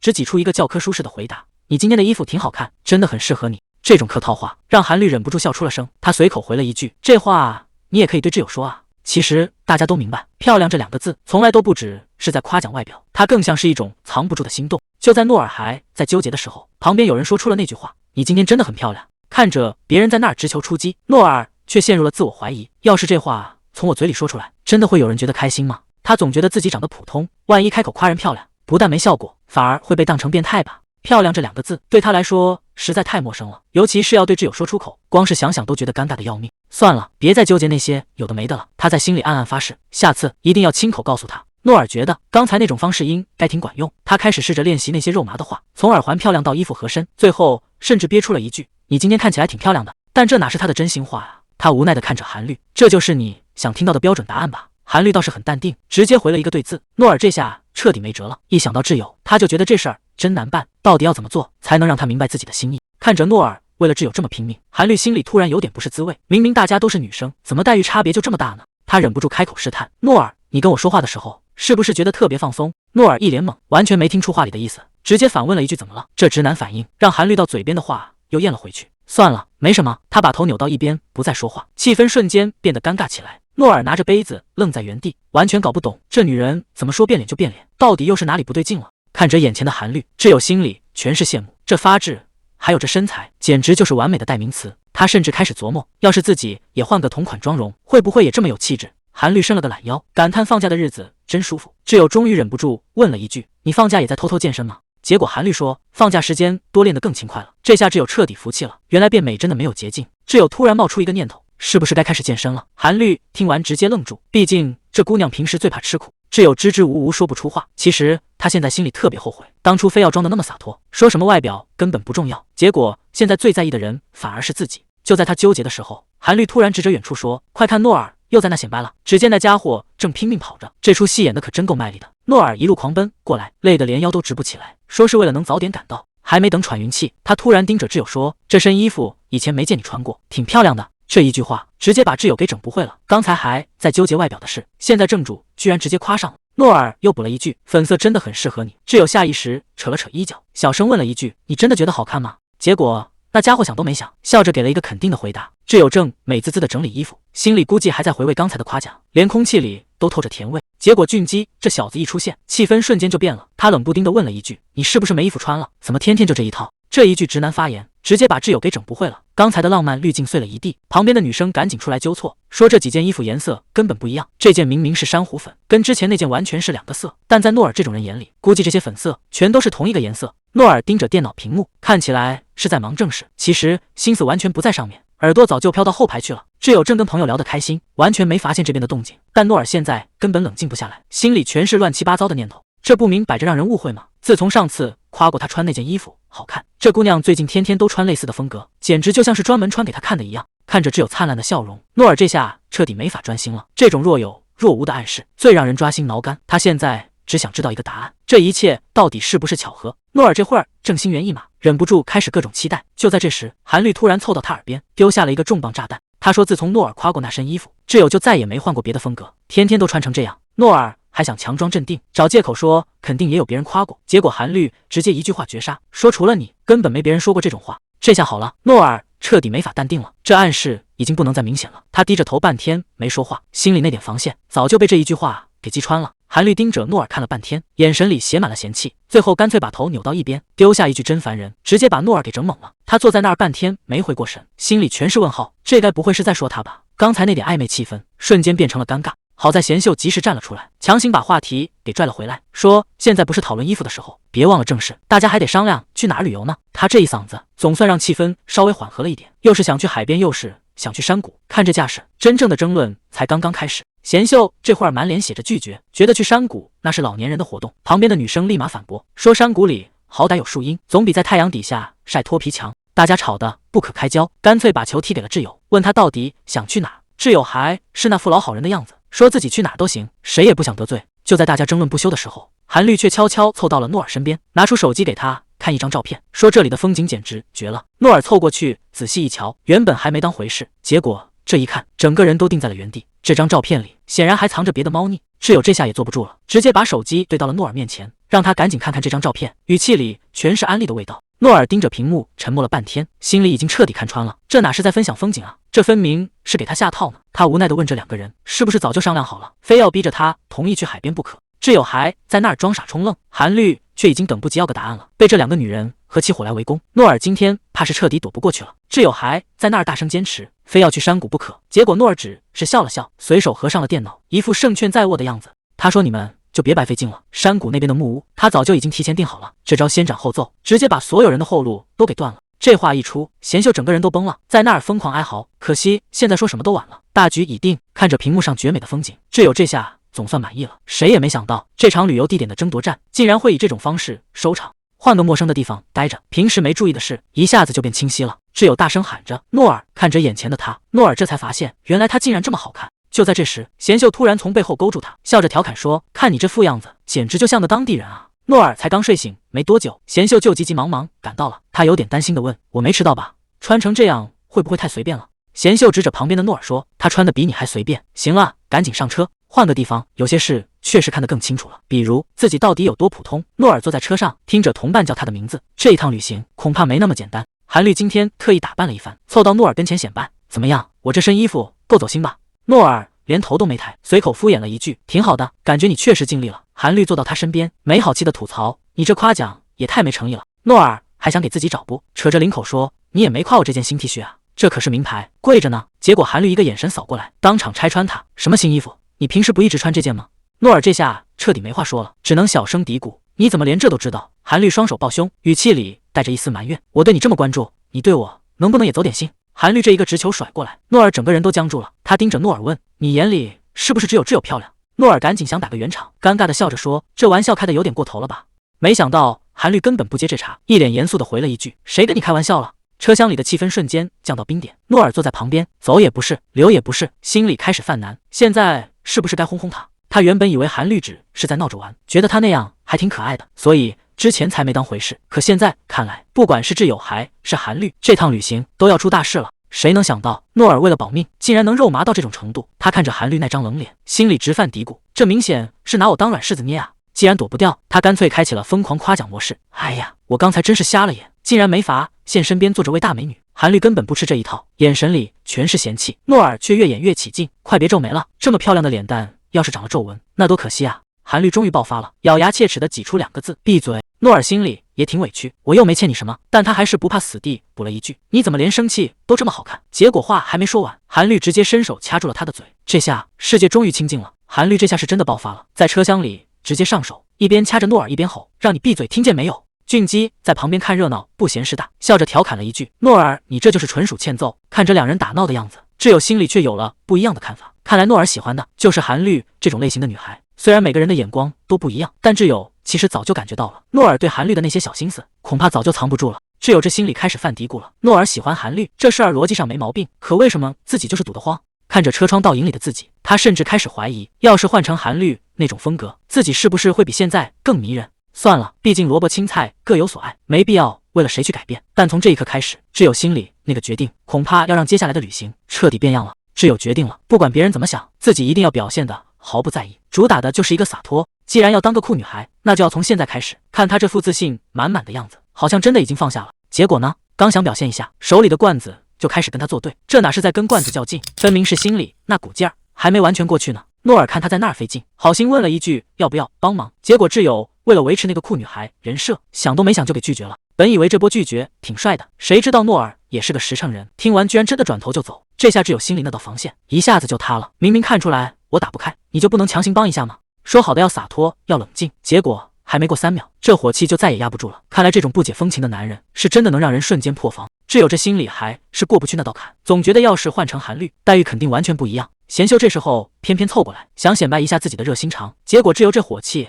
还没消呢，直接一嗓子吼了回去。这下把贤秀整不会了，只能缩在旁边不敢吱声。看来挚友今天是铁了心，非要跟这个罐子死磕到底了。好不容易出来玩一趟，结果挚友现在满脑子都是压力，不仅没玩好，还把自己搞得这么闹心。他坐在地板上开始自我怀疑，明明是想表现的洒脱一点，怎么最后反而变得这么扫兴。另一边，贤秀正嚷嚷着非要拉诺尔过去玩喝酒游戏，诺尔嘴上答应着，手里却还没停下活儿。看着大家都在兴头上，唯独只有一个人在这儿格格不入。刚才那些幼稚的坚持，现在回想起来，简直是啪啪打脸。一个女生在那边大声嚷嚷，让挚友别再一个人磨蹭了。挚友心里还在打退堂鼓，纠结要不要继续维持那个酷女孩人设。最后他还是想通了，什么形象不形象的，现在只想赶紧喝2杯解解闷。俊基这时候提议玩个印象游戏，规则很简单，大家一起指一个人，谁被指的最多，谁就要喝酒。韩律这下可来劲了，催着大家赶紧开始。看来接下来的场面肯定会非常有意思。大家伙儿全围在酒桌前，气氛刚烘托到位，那个女生直接甩出一个送命题。她笑着问：“你们觉得这屋里谁最漂亮？”诺尔这下完全没反应过来，这种问题简直是在搞事情。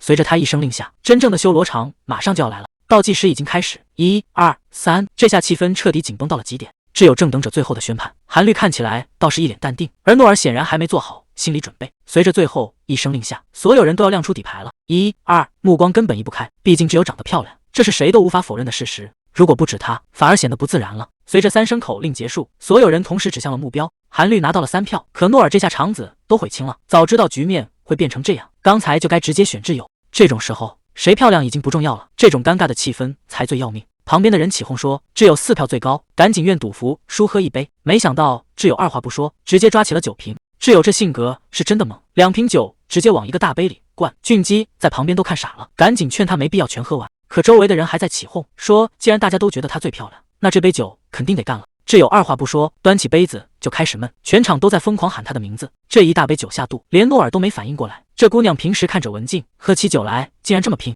但这还没完，下一轮游戏马上就要开始了。酒局终于散场了，刚才还闹腾的一群人，现在全躺在地上说梦话，嘴里还喊着要玩下一局。诺尔这哪是在参加聚会，简直是在干体力活，他得把烂醉如泥的贤秀一点点从客厅拖走。就在这时，角落里突然传来一声猫叫，诺尔愣了一下，这屋里哪来的猫？转头一看，只有正一个人缩在墙角，看着眼神估计是彻底断片了。诺尔无奈地叹了口气，酒量太好也是种罪，每次最后清醒的人都是他，还得负责给这帮家伙收拾烂摊子。可谁能想到，平时那么文静的挚友，喝多了竟然会变身。挚友把罐头递到他面前，小声说了句帮我打开。诺尔接过来，随口问了一句，你刚才不是就在试着开它吗？挚友这下没话说了，憋了半天才问，既然你都看见了，刚才为什么不帮我开？结果诺尔的回答简直是直男天花板，他说因为你刚才说你没事啊。这句话直接把挚友气炸了，他一边动手捶他，一边骂他是木头，这种事哪有问出来的？你应该直接抢过去说给我吧，这才是标准答案。挚友气得直跺脚，粉拳像雨点般砸在他胸口，这种事怎么能问出口？真是个无可救药的木头。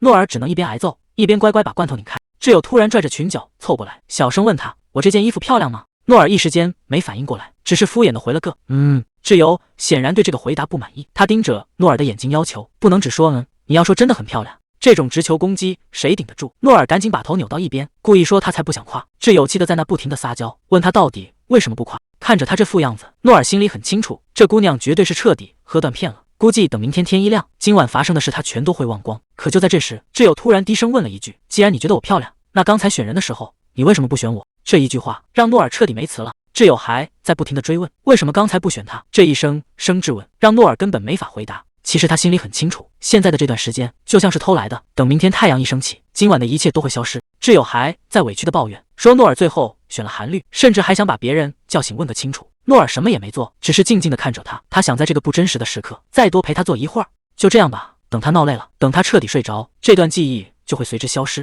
挚友借着酒劲，胆子也变大了，他说他不需要别人只要诺尔一个，他现在只想知道诺尔心里到底是怎么想的。诺尔沉默了很久，其实他心里也有个疑问，既然平时夸你漂亮的人那么多，你为什么非要纠结我的想法？挚友像是被戳中了心事，大声嚷嚷着说自己根本不在乎，可这种反应谁都能看出来是在嘴硬。诺尔看着眼前的女孩，心里也在问自己，他到底在期待一个什么样的答案？诺尔还在那打趣，说你不是不在乎长相吗？怎么现在又纠结这个？没想到挚友直接破防了，一边大喊着确实不重要，一边眼看就要闹起来。这下诺尔彻底没招了，最怕女孩子在面前闹情绪，可挚友根本不打算放过他，他直接扑上来揪住诺尔的肩膀，逼他现在就给个准话，必须把心里话全说出来。挚友死死盯着他，问出了那个最致命的问题，到底是我漂亮还是韩律漂亮？空气在这一刻彻底安静了。诺尔看着眼前的女孩，最后还是轻声说了一句，是你。一觉醒来，挚友整个人都懵了，完全想不起自己在什么地方，直到看见旁边的韩律才反应过来这是在旅行。可紧接着昨晚断片的记忆开始疯狂攻击他，他想起自己喝多了之后居然拽着诺尔不撒手，还一个劲的耍酒疯。当时他借着酒劲不停地逼问诺尔，既然觉得她漂亮，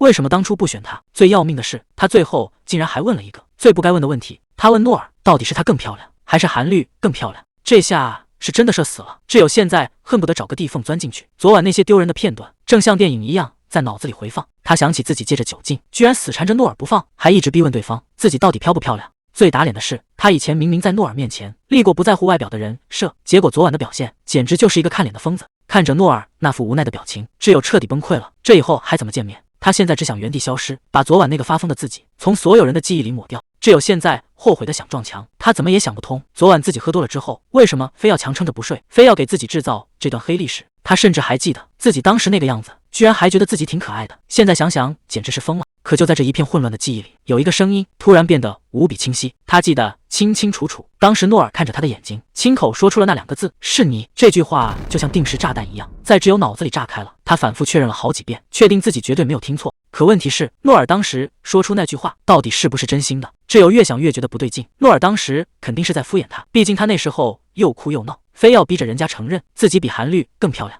在这种情况下，换成谁都会顺着他说吧，谁会把酒鬼的话当真呢？可就在这时，昨晚那个瞬间又浮现在脑海，诺尔当时的眼神和语气真的太严肃了，那种感觉就像是他把藏在心里很久的话终于说了出来。难道这只是自己的幻觉吗？是因为太想听到那个答案，所以才产生了错觉。就在挚友纠结的要命时，门口突然传来了敲门声，门外突然传来一声吆喝，说是拉面煮好了。敏丽这个吃货一听，立马翻身坐了起来。诺尔端着碗站在门口，还特意打听了一句挚友睡熟了吗？结果敏丽嘴快，直接就把他给卖了。这下挚友彻底僵住了，他甚至想过要不要继续装睡，但转念一想，躲得过初一，躲不过15，迟早都是要见面的。他现在心里乱得很，最担心的就是诺尔的反应。要是他能像平时一样大大方方的开几个玩笑，那这事儿也就过去了。可万一他要是变得特别正经，那才是真的要命了。看着诺尔那副淡定的样子，挚友心里稍微松了口气。既然对方表现得像没事人一样，那他也只能跟着装傻了。这一场演技大考验现在正式开始。他故意揉着太阳穴走过去，嘴里还嘟囔着头好痛。为了让表演更真实，他还特意凑到桌边感叹了一句拉面真香，表现的就像个普通的宿醉现场。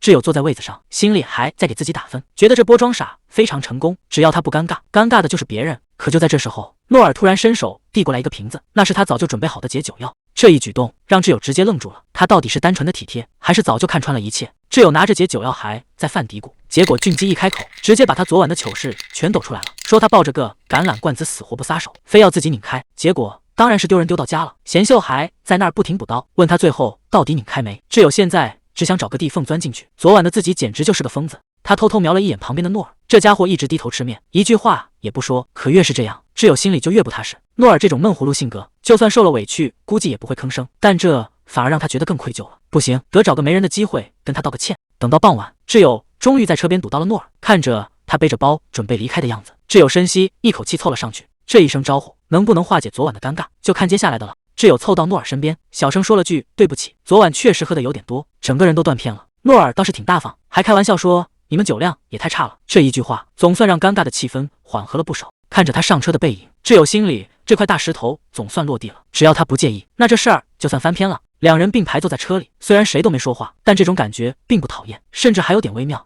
挚友偷偷瞄了一眼身边的男人，他到底在想什么呢？是真的一点都不在乎，还是在故意装淡定？就在这一瞬间，挚友脑子里突然冒出一个念头，一个连他自己都吓一跳的想法。该不会自己真的对诺尔动心了吧？这个念头一旦出现，就再也压不下去了。大巴车在山间公路上行驶，载着这一车人的秘密，也载着挚友那颗已经彻底乱了分寸的心。这一声是你，简直像个咒语。挚友坐在床边，脑子里已经乱成一团，根本没法冷静下来。他刚才说的那句话，难道是认真的吗？挚友现在彻底没辙了，只要一闭上眼，满脑子竟然全是诺尔的样子。要不是真的动了心，怎么会一直这样魂不守舍？诺尔这人确实没得挑，见不到会想，看他跟别人走得近还会吃醋。可挚友心里还是在打鼓，这种感觉难道好朋友之间就不会有吗？光凭这些就说是喜欢，真的能确定吗？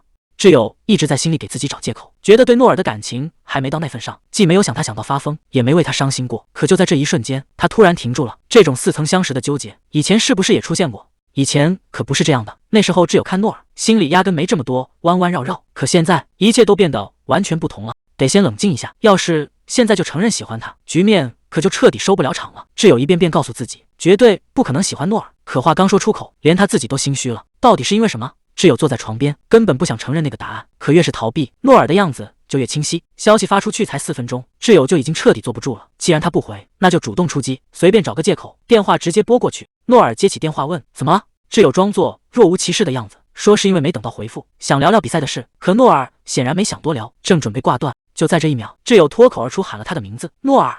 挚友最后还是没忍住，在电话里问出了那个最让他诧异的问题：你为什么要说我比韩绿还要漂亮？他觉得这肯定只是个哄人的谎话，是为了让他赶紧睡觉才随口编的借口，毕竟谁会把这种话当真呢？可就在这时，诺尔却给出了一个完全没想到的回答，他说那句话他其实是认真的。听到那句真心话，挚友的大脑瞬间彻底宕机了，他拼命想找点话来接，可脑子里一片空白，一个字都挤不出来。电话那头的诺尔等不到回应，最后丢下一句我真的挂了。随着嘟的一声，通话直接断掉。挚友还没反应过来，只能对着已经黑掉的屏幕发呆。最近这段时间，韩绿总觉得心里莫名其妙的烦躁，难道是因为诺尔和挚友的关系？明明诺尔是自己的好朋友，按理说应该打心底里替他高兴才对，甚至之前还觉得他们两个在一起挺好的，可现在只要看到诺尔去关心挚友，心里那股无名火就怎么也压不住。这种感觉真的太糟糕了，是因为觉得好朋友被抢走了吗？以前总觉得为了友情去争风吃醋，简直是天底下最幼稚的事情，可一想到挚友正在慢慢取代自己，变成离诺尔最近的那个人，心里就完全没办法冷静下来。难道说其实是想把诺尔占为己有吗？其实那天韩绿根本就没有睡着，他躺在旁边，把一切都听得清清楚楚。他听见挚友问诺尔是我漂亮还是韩绿漂亮，而诺尔的回答只有两个字，是你。这两个字就像针一样，扎得他几乎喘不过气。为什么心会这么痛？其实韩绿心里也清楚，挚友确实比自己更漂亮，可明明是早就知道的事，为什么现在还是会这么生气？就在他一个人喝闷酒的时候，诺尔居然找过来了。他看着眼前的韩绿，缓缓开口说你。盯着手机屏幕，挚友现在完全静不下来，那句话到底是什么意思？难道他真的是认真的吗？明明应该是件好事，可现在心里乱成一团，完全不知道该怎么办才好。冷静点，现在必须保持理智。挚友现在整个人都乱了，一直在警告自己别自作多情。诺尔刚才那些话真的只是在陈述事实吗？如果只是个玩笑，他完全可以随便敷衍过去，可他偏偏强调那是真心话，这不就是明摆着的告白吗？越想越离谱，越想越控制不住，这下真的要彻底失眠了。他喜欢我？不可能，绝对不可能。可万一呢？万一他现在真的动心了呢？挚友越想越乱，干脆在地上打起滚来。这到底算怎么回事啊？妈妈推门进来问挚友出来吃饭了，好好的床不躺，你趴在地上干什么？他赶紧没话找话问妈，你说我是不是该健身了？妈妈这直觉也太准了，一开口就问是不是谈恋爱了。毕竟以前求着他运动都不去，现在居然转了性。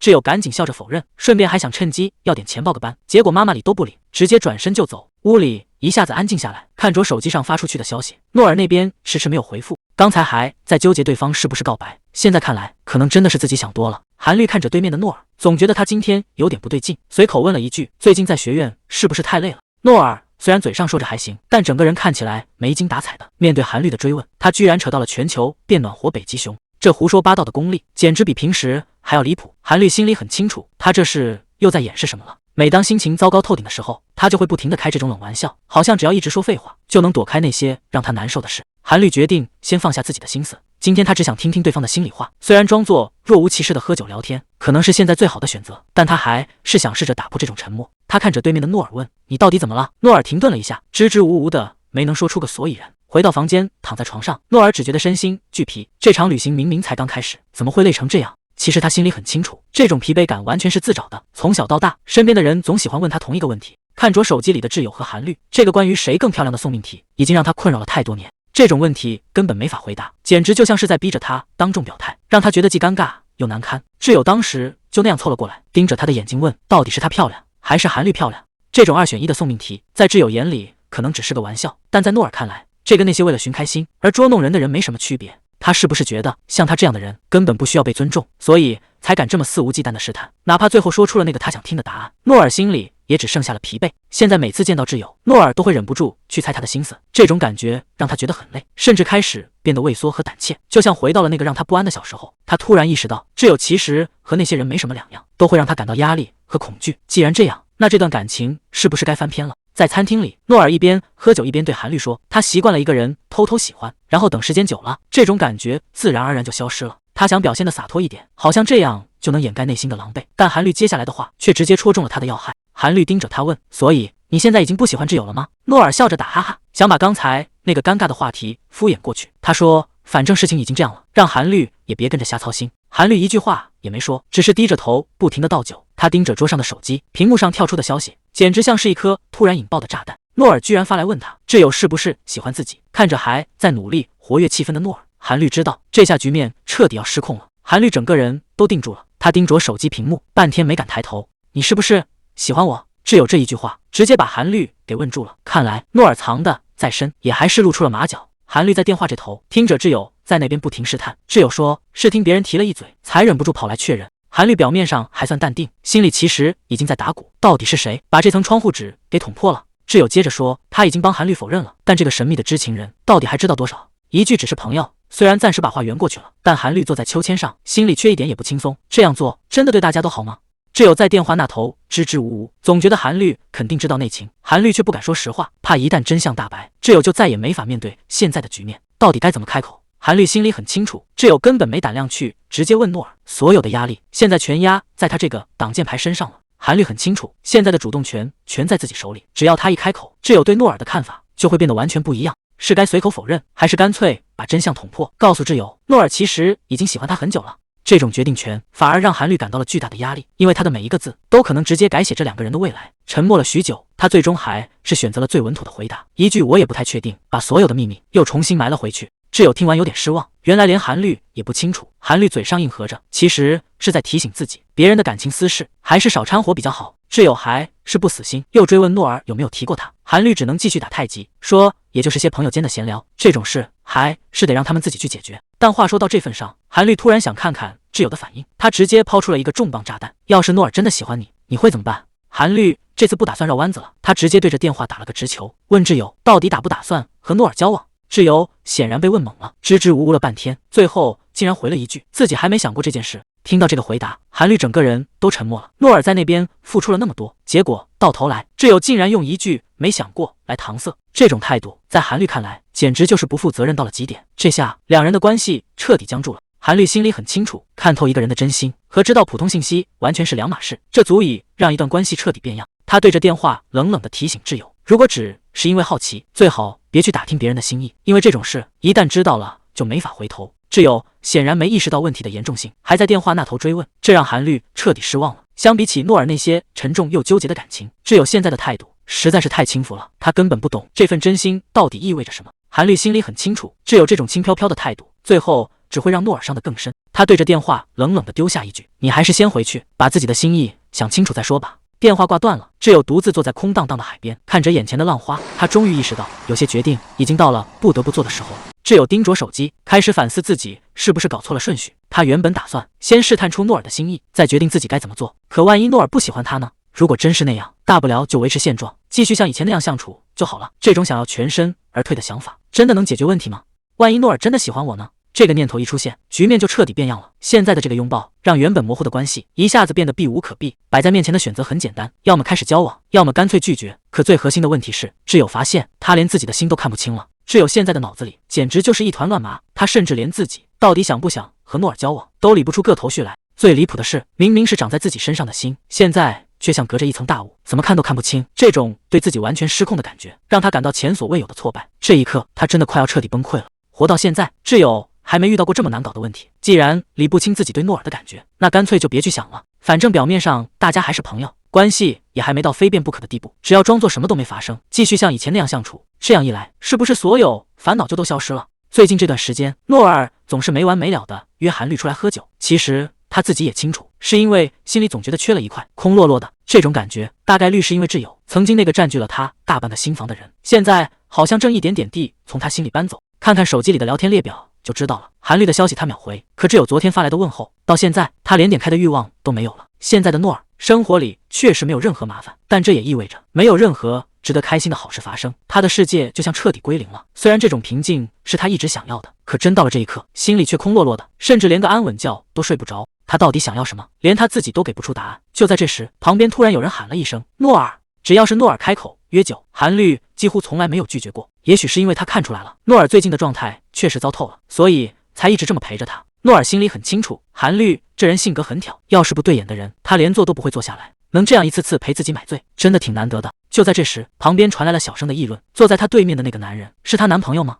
旁边那些闲言碎语，诺尔听得清清楚楚。他现在最担心的就是韩绿也听到了这些话，万一他因为尴尬而疏远，以后可能连朋友都没得做了。就在他不知道该怎么应对的时候，韩绿却像个没事人一样，只是淡定地翻着菜单，问他待会儿想吃什么。看着他这副完全没在意的样子，诺尔忍不住笑了。这种心照不宣的默契，难道就是所谓的相处融洽吗？贤秀一进门就大声打招呼，问大家最近过得怎么样。诺尔抬头看了他一眼，调侃他这个暑假肯定玩疯了。贤秀一脸得意的比划着，说自己去襄阳冲浪，那场面简直绝了。韩律在一旁忍不住吐槽，说他之前就一直念叨大海，这回总算是如愿以偿了。贤秀凑到韩律跟前，非说刚才看见他在偷笑。坐在一旁的诺尔心思却完全不在电脑上，总觉得新学期刚开始，心里就乱糟糟的。韩律当然不承认，两人就这么旁若无人的打趣起来。看着他们两个亲密互动的样子，诺尔意识到，自从上次去溪谷玩过之后，韩律和贤秀的关系突飞猛进。虽然他们平时不会像对自己那样，什么琐事都交代得清清楚楚，但这种心照不宣的氛围反而更让人在意。诺尔看着眼前的两个人，觉得贤秀这种开朗的性格确实跟韩律很合得来，甚至可能比自己更合适。看着贤秀因为冲浪变得更有男人味，他下意识地摸了摸自己的胳膊，开始后悔暑假没去健身。这种落差感让他有点受挫。在他眼里，贤秀长得帅，脾气好，还有那种让人移不开眼的幽默感。这种全方位的对比，让诺尔心里的危机感瞬间拉到了最满。诺尔盯着屏幕里的自己，觉得贤秀这人实在太浅薄，根本没法跟韩律聊到一块去。论共同语言，肯定还是自己更胜一筹。可转念一想，这种莫名其妙的焦虑感，才是他最讨厌自己的地方。只要有人稍微靠近韩律一点，他就会在脑子里疯狂对比，权衡到底谁才更有资格留在他身边。就像现在这样，这种阴暗的胜负欲一旦开始，就根本停不下来。诺尔还没从刚才的纠结中回过神，韩律就突然起身打断了他，说他们现在得走了。贤秀下意识问了一句去哪，结果韩律随口回了一句我们要去文科楼。我们这两个字听在诺尔耳朵里却完全变了味，这下他心里那点不安彻底被坐实了。韩律招呼了一声走吧，诺尔赶紧跟上，虽然只是简单应了一句，但心里其实挺得意的。这种感觉确实幼稚，但他真的很受用。尤其是韩律自然而然地说出我们，直接把他俩画在了一个圈子里。看着贤秀在后面打招呼，诺尔觉得这一刻简直就是最好的反击，就是要让贤秀看清楚，到底谁才是那个跟韩律更亲近的人。说实话，诺尔这辈子也没遇到过这么投缘的人，他在心里犯嘀咕，韩律应该也是这么想的吧。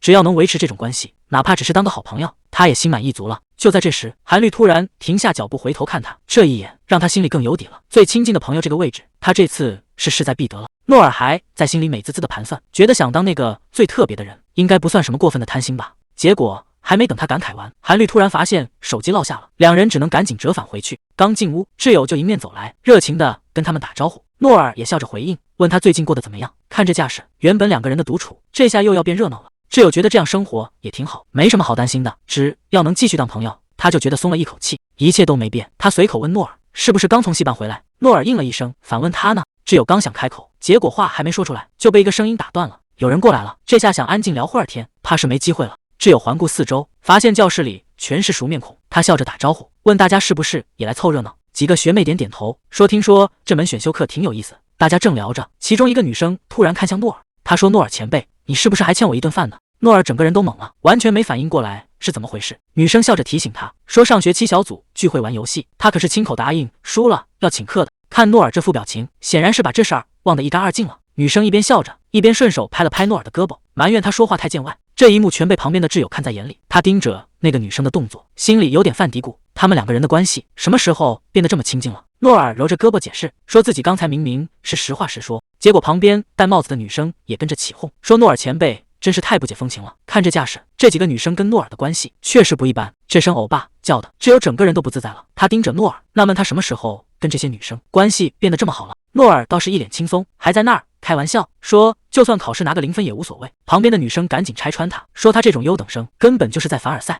看着诺尔被大家围着转，挚友低头看着笔记本，看来之前想的那些所谓的维持现状根本就行不通。看着他们在那儿有说有笑，挚友心里简直要冒火了，现在连说话都这么随便了吗？他越看越觉得不对劲，这帮人进展也太快了吧？难道只是在故意装熟？挚友转头看了看诺尔，心里酸溜溜的。当初为了跟诺尔变亲近，他可是整整花了几个月的时间，结果现在倒好，别人轻而易举就做到了。这种巨大的落差感让他怎么都没法淡定下来。难道现在的局面真的只有他一个人觉得火大吗？看着旁边的韩律一副旁若无人的样子，在那儿淡定的玩着手机，这种压抑又尴尬的气氛简直让他快要窒息了。明明三个人就这么并排坐着，诺尔就在中间，可挚友却觉得坐立难安，这火气是彻底压不住了。偏偏这学妹还没眼力见，缠着诺尔非要让他请客。诺尔倒好，居然想都没想就答应了。这下局面怕是要失控了，居然还动起手来了。这下挚友是彻底坐不住了，他盯着诺尔问，你们关系挺好啊？诺尔还想轻描淡写的解释，说只是合作过一次项目，可这亲密劲儿谁看了能信呢？诺尔还在那儿打马虎眼，说大家只是相处的比较随意。挚友一听就无语了，这不就是一个意思吗？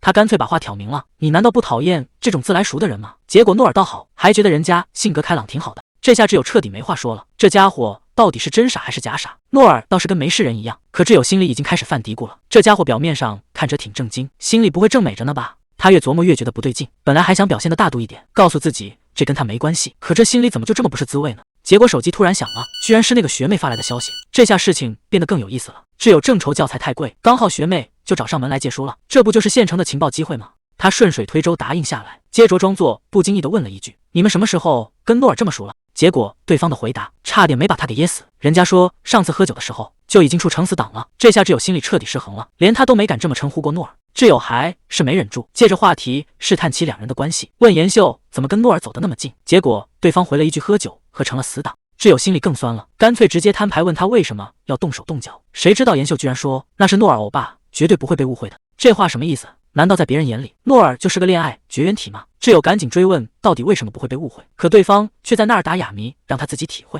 这回答简直太扎心了，学妹居然说这就是为什么大家都敢放心大胆的跟诺尔玩。挚友还没反应过来，对方紧接着又补了一刀，说反正没人会觉得他们两个是在谈恋爱，理由更是离谱，因为在别人眼里诺尔那张脸根本没人会喜欢。这话一出，挚友彻底接不住话了，原来在大家心里他竟然是这种评价吗？刚才还表现得那么亲密，谁能想到那个学妹心里竟然是这么看诺尔的？他觉得大家愿意跟诺尔玩，只是因为他长得不够帅，觉得这样相处永远不会被误会。但他们真的看走眼了。挚友和韩律之所以待在他身边，从来都不是因为那张脸，而是因为诺尔这个人真的比谁都要好。挚友这下是真的坐不住了，直接在聊天框里回怼，说那是你的偏见，我和韩律可不是因为这个才跟诺尔玩的。他还顺带警告了一句，没搞清楚事实最好别在外面乱说。结果对方居然只回了个不好意思，这敷衍的态度简直让人无语。挚友正盯着手机生闷气，就在这时局面突然失控，贤秀在前面大吼一声，问他是不是打算玩一整天的手机。诺尔主动低头认错，小声说了句对不起。挚友只是低着头，半天都没接话。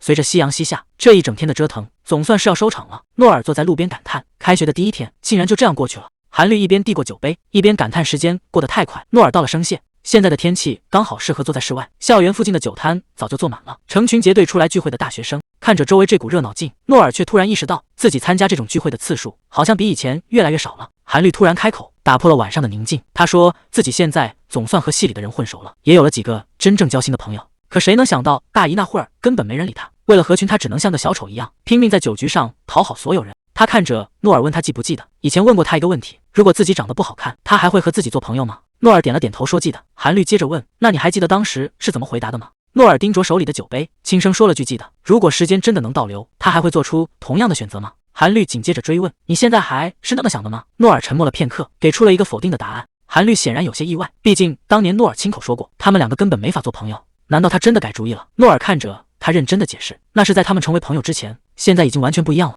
诺尔感叹道，反正现在已经是朋友了，以前互不相识的时候，他总觉得颜值就是第一印象，但现在仔细想想，就算韩帅真的变丑了，他在自己心里的分数也绝对不会下降。虽然说不出原因，但他心里确实是这么想的。韩律愣了一下，轻声问为什么。其实在诺尔心里，看脸这个想法从来没变过，但他现在开始怀疑自己是不是在自欺欺人。为什么偏偏是韩律？就算他长得不好看，自己好像还是会觉得他很好。这种矛盾让他觉得自己很虚伪。诺尔低头开了罐酒，轻声说，我也说不上来，反正直觉告诉他，哪怕换张脸结果也是一样的。挚友看着手机里的消息，真是越想越气，这些人根本就不了解他，凭什么在背后乱说？诺尔刚好下课走过来，还没来得及打招呼，就发现气氛有点不对劲。他试探着问了一句，你没事吧？挚友赶紧掩饰，生硬的转移了话题，问他中午想吃什么。这反应明摆着心里有事。诺尔正纳闷呢，敏丽突然从后面冒了出来，问他们在干什么。挚友正准备约诺尔去吃午饭，结果半路杀出个程咬金，敏丽直接搭住了诺尔的肩膀，这动作也太自然了。挚友在一旁看得有点发懵，这两个人什么时候关系这么好了？诺尔倒是一点没避嫌，还主动把手里的点心分给敏丽，两人完全没觉得有什么不对劲。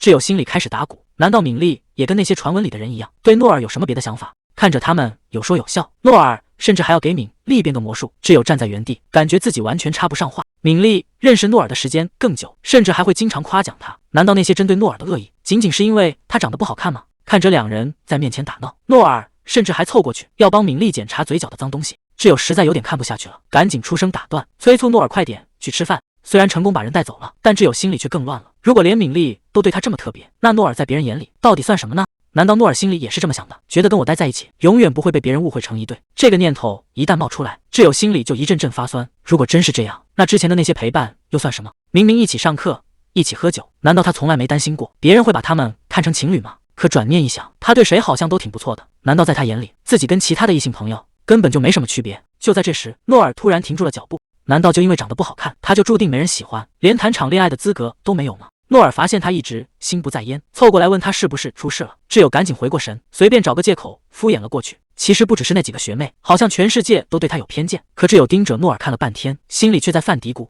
他真的有那么难看吗？说实话，男生不都长得一个样吗？正当他看得出神，一个男生突然从旁边走了过来。男生突然追了上来，说刚才在法学院大厅就已经注意到挚友了。他表现得很直接，说挚友完全就是他的理想型，甚至想要个联系方式。挚友一时间没反应过来，既然他刚才就看到了自己，那肯定也看到了旁边的诺尔。可这个男生居然完全没把诺尔放在眼里，是觉得诺尔根本不像他男朋友，还是说就算看出来了，他也打算直接无视掉？他甚至连看都不看诺尔一眼。就在这时，一直没说话的诺尔突然伸手抓住了挚友。诺尔还在心里犯嘀咕，难道在他眼里，两人真的只是普通朋友吗？还没等他想明白，挚友已经转过头，冷淡地拒绝了男生。接下来的动作更是让所有人都没料到，挚友直接伸手死死挽住了诺尔的手臂。他当着男生的面一字一句地宣布：不好意思，我已经有男朋友了。这下轮到男生尴尬了，他只能赶紧道歉，灰溜溜地转身离开。看着对方走远，挚友心里别提多痛快了。既然大家都觉得他们没可能，那他偏要试试看，如果诺尔真的是她男朋友，到底哪里不可以？他甚至开始好奇，诺尔现在是什么心情，会不会也有一点点开心？挚友这边正得意着，可旁边的诺尔整个人都已经僵在原地，完全说不出话来。刚才那场戏演完，气氛突然变得有点微妙。诺尔低着头问：为什么要撒那种谎？直接拒绝不就好了吗？挚友愣了一下，试探着问他是不是生气了。诺尔却笑着摆摆手，说那个男的现在肯定郁闷坏了。他自嘲地说，对方肯定在想，居然输给了他这种人。虽然诺尔在开玩笑，但挚友总觉得哪里不对劲。他的笑容和语气听起来让人心里很不舒服，那种感觉就像是他已经习惯了把自己放在最低的位置。挚友听不下去了，直接反驳说凭什么让他这么想？诺尔却只是挠挠头，说这件事根本解释不清楚，还叮嘱他下次别再开这种玩笑了。挚友愣在原地，他突然意识到，那个追求者之所以不幸，是因为在别人眼里，像他这样的女生根本不可能和诺尔只是普通朋友。诺尔却像个没事人一样，招呼他赶紧去吃饭，还提议去吃最辣的炒年糕。看着诺尔走在前面的背影，挚友心里乱成一团。刚才那个谎言真的只是为了气那个男生吗？他自己也给不出答案。刚才那句我有男朋友了，还在诺尔脑子里转个不停。虽然知道是演戏，但他还是想不通，挚友为什么要这么做？明明有更好的拒绝方式，偏偏要拿他当挡箭牌。想起刚才那个男生的眼神，诺尔心里总觉得不踏实，这出戏演的好像有点过火了。被当成男朋友的那一刻，诺尔心里确实有过一丝开心，但紧接着就是一种说不出的尴尬。对他来说，这可能只是个随口的玩笑，因为挚友拒绝别人太累了，而他刚好就在旁边。也许他并没有什么恶意，只是觉得这样很有趣。但在诺尔心里，这道坎儿怕是没那么容易过去。最怕的就是一个人在演戏，另一个人却当真了。说实话，诺尔已经不想再去理解挚友了，这种单方面的体谅，他真的装不下去了。以前总是在强迫自己大度，以为忍忍就能过去，结果那些没愈合的伤口，反而让他彻底变了个人。他知道自己现在的想法很极端，甚至有些扭曲，但这种无止境的退让，换来的只有变本加厉。挚友在做这些事的时候，哪怕只有一瞬间，他考虑过别人的感受吗？一句轻飘飘的玩笑话，并不能抵消真正的伤害。诺尔越来越觉得自己就像是挚友手里的玩具，他不是没想过，干脆彻底离开挚友算了。可这个念头刚冒出来，他就发现自己根本做不到。如果没有了挚友，他好像就失去了容身之所，在这个世界上，他找不到属于自己的位置。他没法向任何人证明自己是一个合群的人，更没法证明他是一个值得被留在身边的人。只要待在挚友身边，诺尔就觉得自己无往不利，仿佛只要被他捧在手心里，全世界都会对他敞开大门。无论是走在街上，还是坐在教室和咖啡馆里，只要身边有挚友在，他心里就有一种莫名的底气。他不得不承认，自己很享受这种感觉，那种因为沾了他的光而产生的高人一等的优越感。可仔细想想，这种建立在衣服之上的自信，到底有多虚伪，又有多危险？挚友把诺尔当成玩具，而诺尔也在利用挚友，这两件事本质上其实根本就是半斤八两。所以诺尔突然意识到，他根本没资格对挚友发火，更没资格把自己伪装成这段关系里唯一的受害者。也许这就是他们相处的方式，从一开始他们就注定没办法成为那种简简单单的朋友。挚友刚走到教室门口，就听到里面传来一阵哄笑，气氛明显不对劲。敏丽一边看手机一边吐槽，江秉俊这家伙真是要把人笑死，看来有些不该传的东西，这下全传开了。江秉俊拿着手机，指着诺尔的照片，大声嘲笑，说他长得实在是太丑了，五官简直是在脸上乱飞。面对这种当众的羞辱，诺尔只能卑微的配合着。他一边捂着脸，一边自嘲，说长得丑已经很辛苦了，求大家放过他吧。这种用自黑换来的和平，听起来既心酸又可悲。就在大家笑得最欢的时候，一个声音突然从门口传来，挚友推开门，直勾勾地盯着诺尔说：“你一点都不丑。”原本嘈杂的教室瞬间变得死一样寂静，谁也没想到挚友会在这时候站出来替这个玩具说话。挚友这一句维护，非但没帮上忙，反而让气氛彻底僵住了。诺尔心里很清楚，这种话从他嘴里说出来，根本没人会信。看着周围人嘲讽的眼神，诺尔决定自毁形象来救场。他故意装出一副受伤的样子，大喊着连挚友都在欺负他，然后趁机脚底抹油，想赶紧逃离这个是非之地。他觉得自己现在的样子一定滑稽到了极点，只要能躲开这些目光，哪怕是当个小丑也无所谓。可他还没走多远，身后就传来了挚友的声音，他竟然直接追了出来，完全不顾身后那些流言蜚语。这下诺尔是真的不知道该怎么面对他了。挚友终于追上了诺尔，还没等他开口，诺尔就先停下了脚步。挚友低声提议说：“今天就我们两个去喝一杯吧。”这个突如其来的邀请让原本尴尬的气氛一下子变得有些微妙。挚友突然开口问诺尔：“昨天说他是自己男朋友，他是不是生气了？”诺尔表面上在吃东西，心里却咯噔一下，本以为他根本没往心里去，他赶紧打哈哈说：“那不就是个玩笑吗？自己怎么可能当真？”可挚友接下来的话让气氛彻底变了。他说看诺尔当时的反应，总觉得自己做错了。诺尔这下也拿不准了，特意约出来喝酒，又专门提这件事，难道挚友心里也有别的想法？他只能继续装傻，说那种小事根本不算什么。可越是强调是玩笑，这顿酒的味道就越不对劲了。挚友还是放不下，他觉得昨天的行为确实冒犯了诺尔，非要正式道个歉才行。诺尔还在那死撑，一口咬定自己没生气。可挚友根本不信，他盯着手里的酒杯，语气越来越认真，希望诺尔能把心里话告诉他。这下诺尔彻底坐不住了，难道自己表现得这么明显吗？看着挚友那副担心的样子，他好不容易筑起的防线又要塌了，看来得想个办法，既能把这个场面圆过去，又不能让挚友太失望。诺尔终于说出了真心话，他觉得昨天那个男的肯定在心里把他骂了个遍，他原本打算自黑一把，好给挚友一个台阶下，这样两人都能顺势翻篇。可挚友却一脸纳闷，完全不明白他为什么要被骂。诺尔这下真的无语了，难道他真不知道自己有多漂亮吗？他只能把话挑明，说像他这种普通男生，居然能跟他这种大美女传绯闻，换谁看了都会觉得不爽。他承认这都是自卑感在作祟，不想让挚友有心理负担。可还没等他把话说完，挚友突然抬起头，语气变得非常认真，他说：“你一点都不丑。”这下尴尬了，诺尔觉得挚友是在演戏，故意说好听的话哄他开心，可挚友却非常认真，他说这根本不是演戏，他是真的不丑。诺尔赶紧举起酒杯打哈哈，想把这个话题赶紧翻篇，还开玩笑说谢谢好哥们。结果挚友的情绪彻底爆发了，他觉得诺尔根本没把他的话当真，甚至委屈的直接喊了出来。他一遍又一遍地质问，为什么就是不肯相信他，为什么就是不肯听他说话。看着挚友认真的样子，诺尔这下彻底没词了，他怎么也没想到自己的自卑竟然会把对方伤得这么深，这下真的玩砸了。诺尔看着眼前的局面，完全不知道该怎么办，他怎么也没想到挚友竟然会反应这么大，原本以为只是普通的拌嘴，结果却把对方伤透了。看着他现在的样子，诺尔心里全是后悔。回到家，他一个人躲在房间里，怎么也睡不着，直到这一刻他才清醒过来，自己到底犯了多大的错。他从来没有认真对待过挚友的话，总觉得那些赞美只是客套，却忘了那是对方最真诚的心意。这下诺尔彻底失眠了，他以前总觉得挚友在胡说，所以理所当然的把那些话全都当成了骗人的鬼话。可看到挚友哭成那样，他才意识到自己有多离谱。为了那点可怜的防御心理，他竟然把对方所有的真心都强行解释成了虚伪。如果挚友从头到尾都是认真的，那他这段时间到底误解了他多少次？这一整晚，他注定要在后悔中度过了。挚友的话像针一样，一遍遍在诺尔脑子里回响。他问：难道我就这么差劲吗？难道我说的每一句话，在你眼里都这么不可信吗？这就是你一直想推开我的理由吗？诺尔这下彻底破防了，他原本以为拒绝是为了保护自己，却没想到这种不信任才是最伤人的武器。看着空荡荡的房间，他第一次意识到自己可能真的要失去他了。诺尔现在彻底乱了，他甚至开始怀疑自己脑子里冒出的那些念头到底还有多少是真的。第二天在教室，他试着主动打破僵局，可这种没话找话的试探，连他自己都觉得尴尬。诺尔小心翼翼地问：今天有作业吗？挚友沉默了很久，才冷淡地回了一句：没有。这种客气又疏远的距离感，让诺尔觉得简直比吵架还要难受，两人的关系仿佛降到了冰点。可就在这时，敏丽突然开口：挚友，你要不要去相亲？相亲